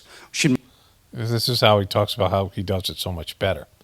Very Trump-esque. We did the best people. We did, like he says something about early on, I don't know if it was early on in this thing or the other thing, how the only good people out there work for his company. Right? Like none of the other software people are as good. So there's some stuff about AI here. It's societally very difficult when any group does better, even if everyone else does much better. So we are going to have to think a lot about how do you get AI to work. You can use AI to train and skill workers. But that is really important for this country because we do not want to be in a country where we're doing much, much better than every other country, but the average American doesn't see the benefits. So you're going to use AI to train and skill workers, right? That's like a piece of this whole thing, right? Where, this is where AI's taken over. And, from my experience with the AI Gemini bot, it is not ever going to value at least unless it just goes completely rogue, the truth or perspective, because it's so weighted heavily towards. I mean, you guys saw, you've watched my last two videos, saw, I talked about this, and it admits to it. It thinks that it calls facts. So, it believes in Snopes bullshit, like fact checking, and legitimate sources, authoritarian sources that YouTube put so much emphasis on. Things that were, it gets given a higher value in terms of opinions, and then what we do is speculation, but what the news tells you is fact. And so it's never going to buy into any kind of truther type of mentality. It can't. It's programmed against it. And so its parameters, its baseline, is to put more value on this other stuff. And we've seen that people don't want that shit. People don't want that mainstream bullshit. They know it's lies. They know it's deception. The AI doesn't, I don't think the AI even thinks about lying, right? In terms of, its own hallucinations and making things up, because it has to make shit up because it's weighted heavily against the truth, right? Like the thing is built to lie. It's built to be deceptive. It's built to be part of the deception. So this is the point here. Think of that. I don't think in win-lose. I think in domination. So I don't. It's not funny, right? It's not cool. It's not funny. Dominant is forcing your will. Like the Sizemore system, the idea of the forceless force. God doesn't force. God gives you the freedom to choose to do the wrong thing. And we all have that freedom, right? And when you start trying to force your will, whether it's a good idea, it's like good religious principles. Like this is what's happened with every religion. You run into a situation where you offer something to people. And I've experienced this, definitely in this life, and probably in past lives. The great teaching from the third master of the Sizemore system, who wrote me a letter, but has also said this in public talks, that we do the work and leave the results to God. It's a wonderful way to go through life. You just do your job, and the results are God's. The work is ours, the results are His. And we just allow the work that, the work to run its course. And when you offer what everybody needs but nobody really wants, which is God's love, and spiritual, a spiritual path that people are like fucking allergic to, and have been historically, you get depressed. And this is Jesus dying on the cross, saying, "Father, why hast thou forsaken me?" Jesus had a spiritual fall because it's fucking miserable dealing with people, and they won't accept something. And so what Jesus couldn't do in his life, the Christian tradition tried to manipulate and force people to do through, fear of hell and temptation of heaven and all these manipulations, and sometimes out and out force going into Aboriginal cultures, Irish and Scottish culture, and forcing people to be Christian at fucking knife point, right? Because they're saving your soul. But if it's something that's forced and you didn't choose, is you're not saving your soul, right? So, this idea of domination is a bad idea. This fucking guy. And again, this weak-ass motherfuckers, physically, in terms of, like this tough guy talk, right? I don't like this win-lose thing because it kind of presupposes okay to lose. And I think domination is important because it's very hard to build. It's very hard to build a business. And one of the real reasons it's hard is you've got to sit next to someone who is annoying you every cell in your body every day. And they may be right. So it's like every day you're dealing with somebody who is really annoying and they're wrong 9 times out of 10. But the 10th time they save your life. And so I think if it's just about money, if it's just about winning, if it's just about having prestige, for me, that's not enough to do that. That I could have just I don't know, that's not enough because that is just real, and it's super humiliating. We have this thing where a lot of Palantirians are getting wealthy, and when I used to do a lot of therapy for people, largely in the beginning, to explain to engineers why their social life wasn't as good as their IQ. And this is Yeah, we know why. Right? Everyone else knows why.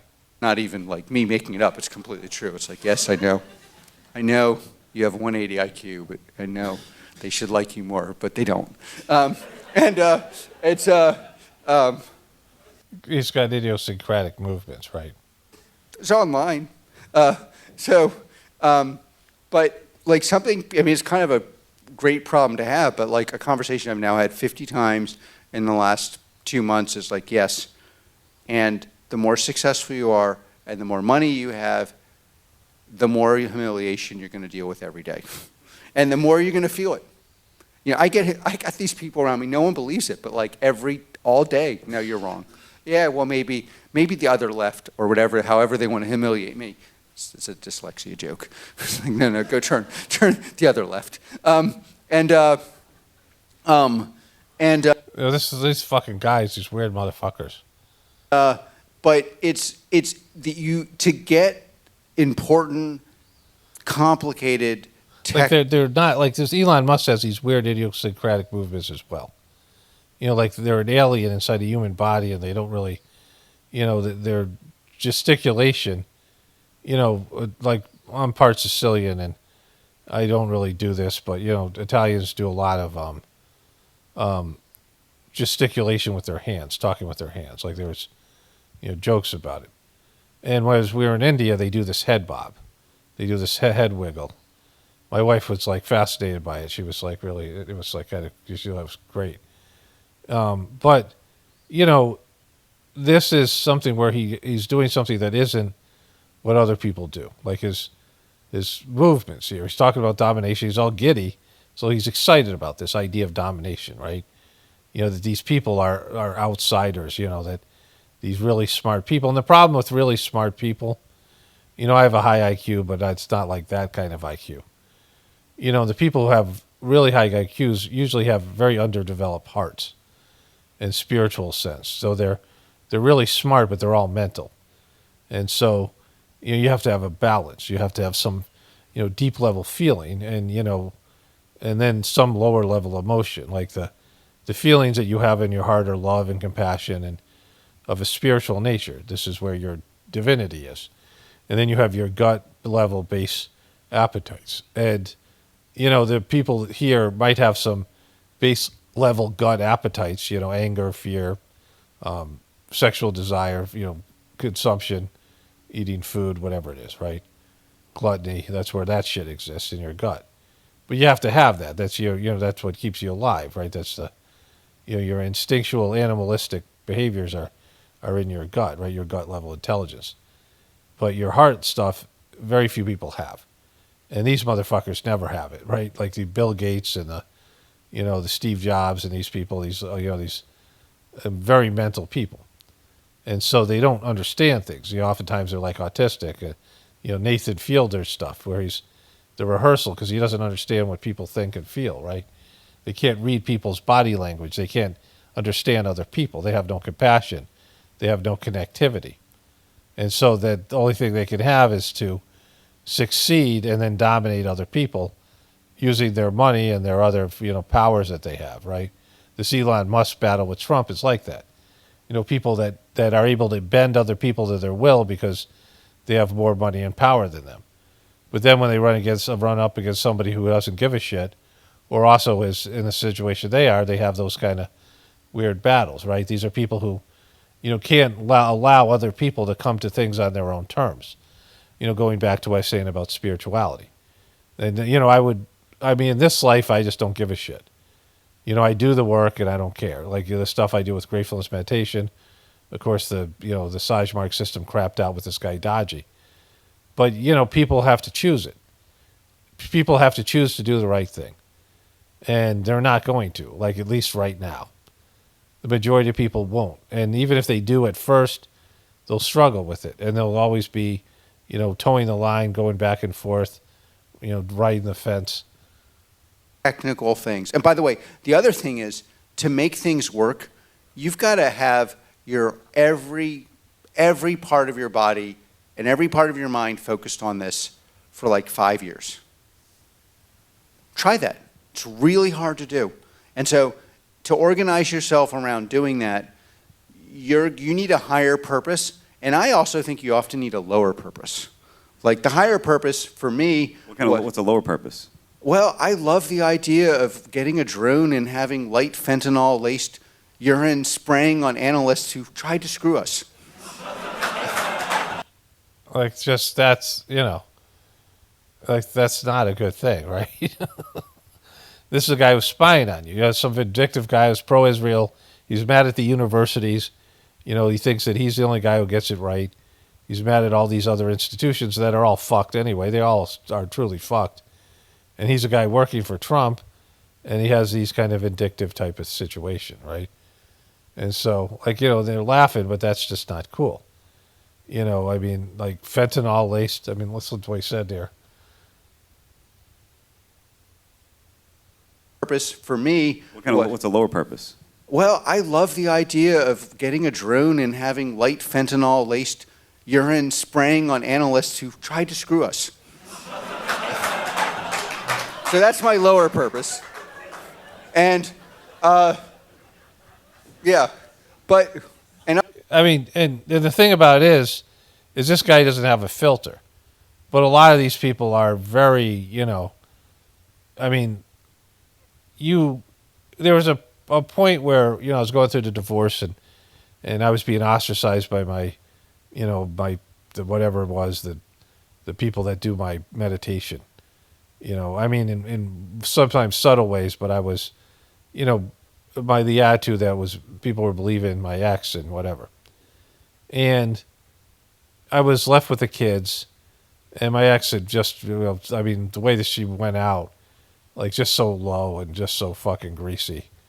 Like I'm far from perfect, but like there was just stuff that I was like fucking ooh, like just how bad she fucked us over as a family. And, after coming in like with all this visionary shit and it's got to be this way and higher standards, and then just to quit, like she quit on everything, and then just find ways to, make up shit about me and tell people or whatever.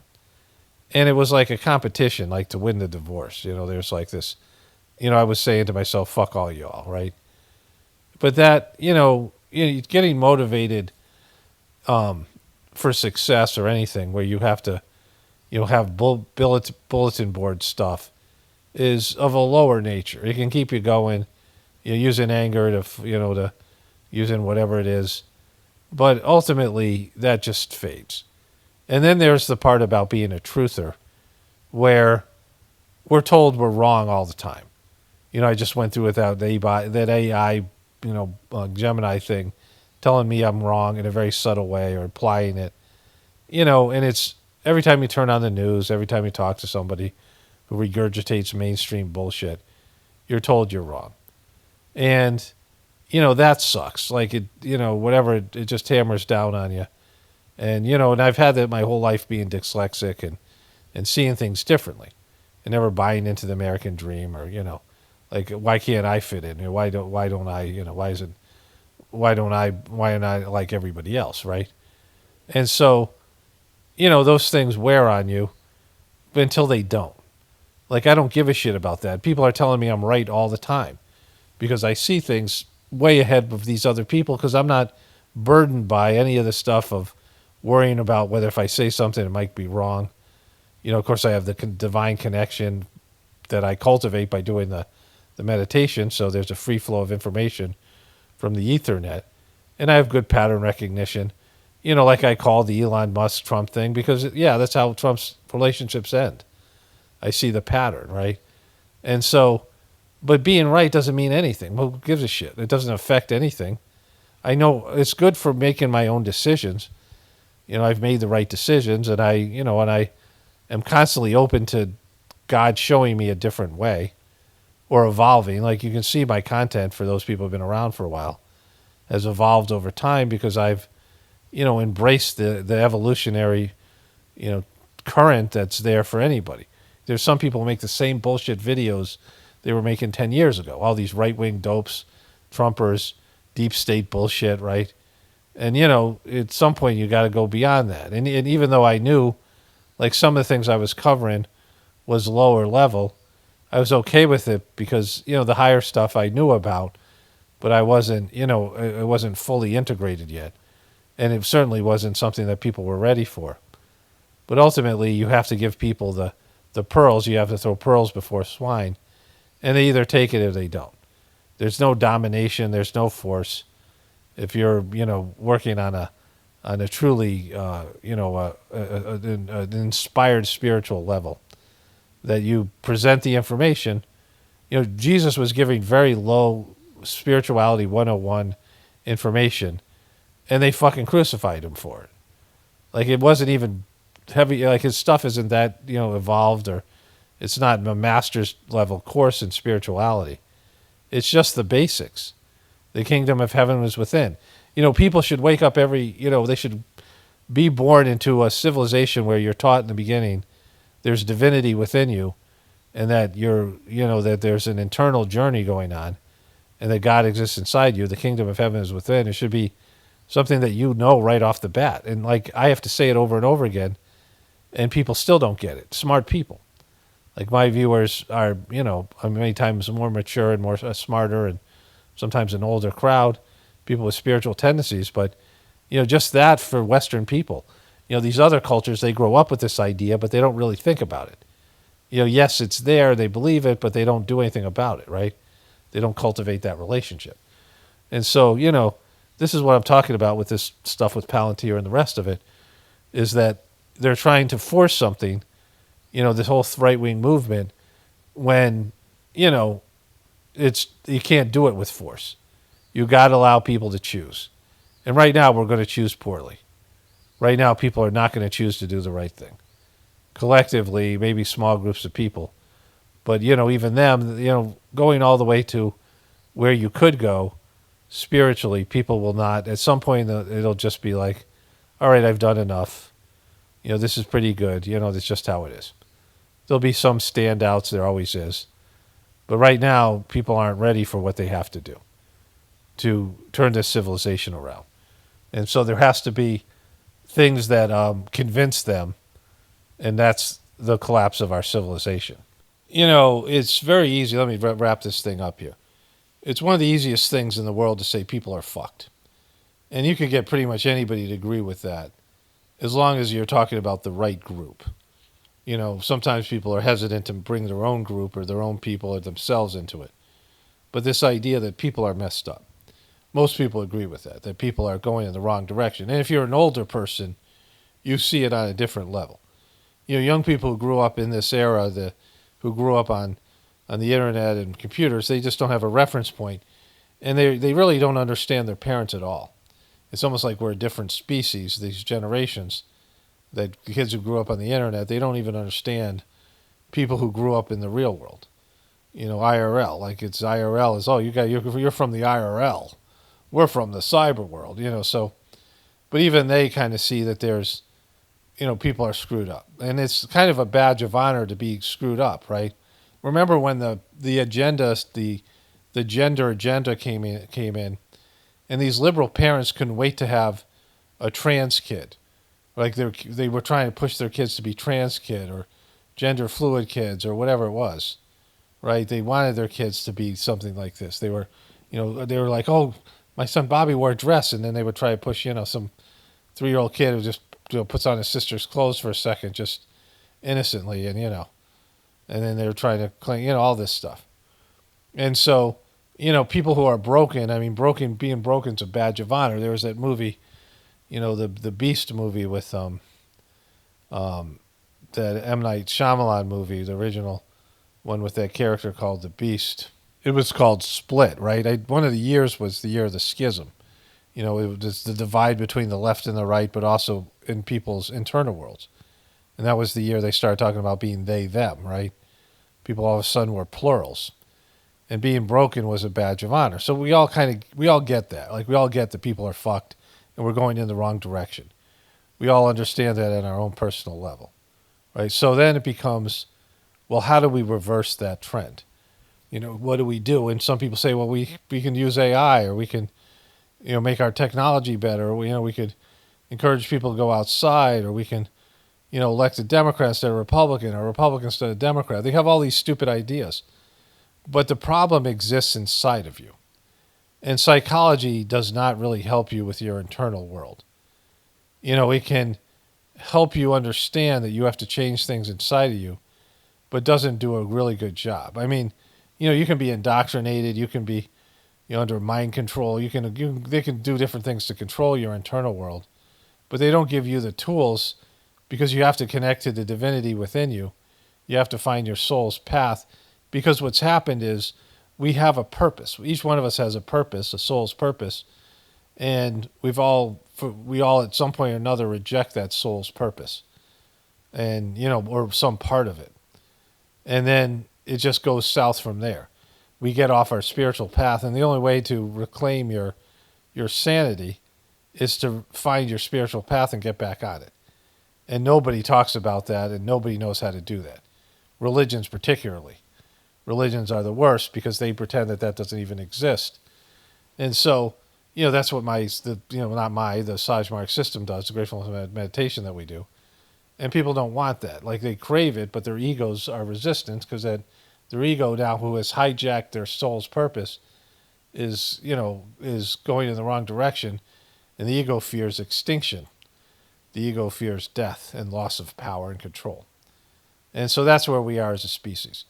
And you can't force it. It's something that people have to choose to do. And it's been a dilemma for the spiritual beings that overlook this planet, higher developed spiritual beings, what people refer to as, like, say, angels or something like that. And, higher developed souls and saints that come down to help bring humanity in the right direction, help everyone get back on their path. And people just don't fucking do it. I talk about this. I mean, I know more about this than anybody that does this kind of bullshit, because of my, experience, my vast experience with this.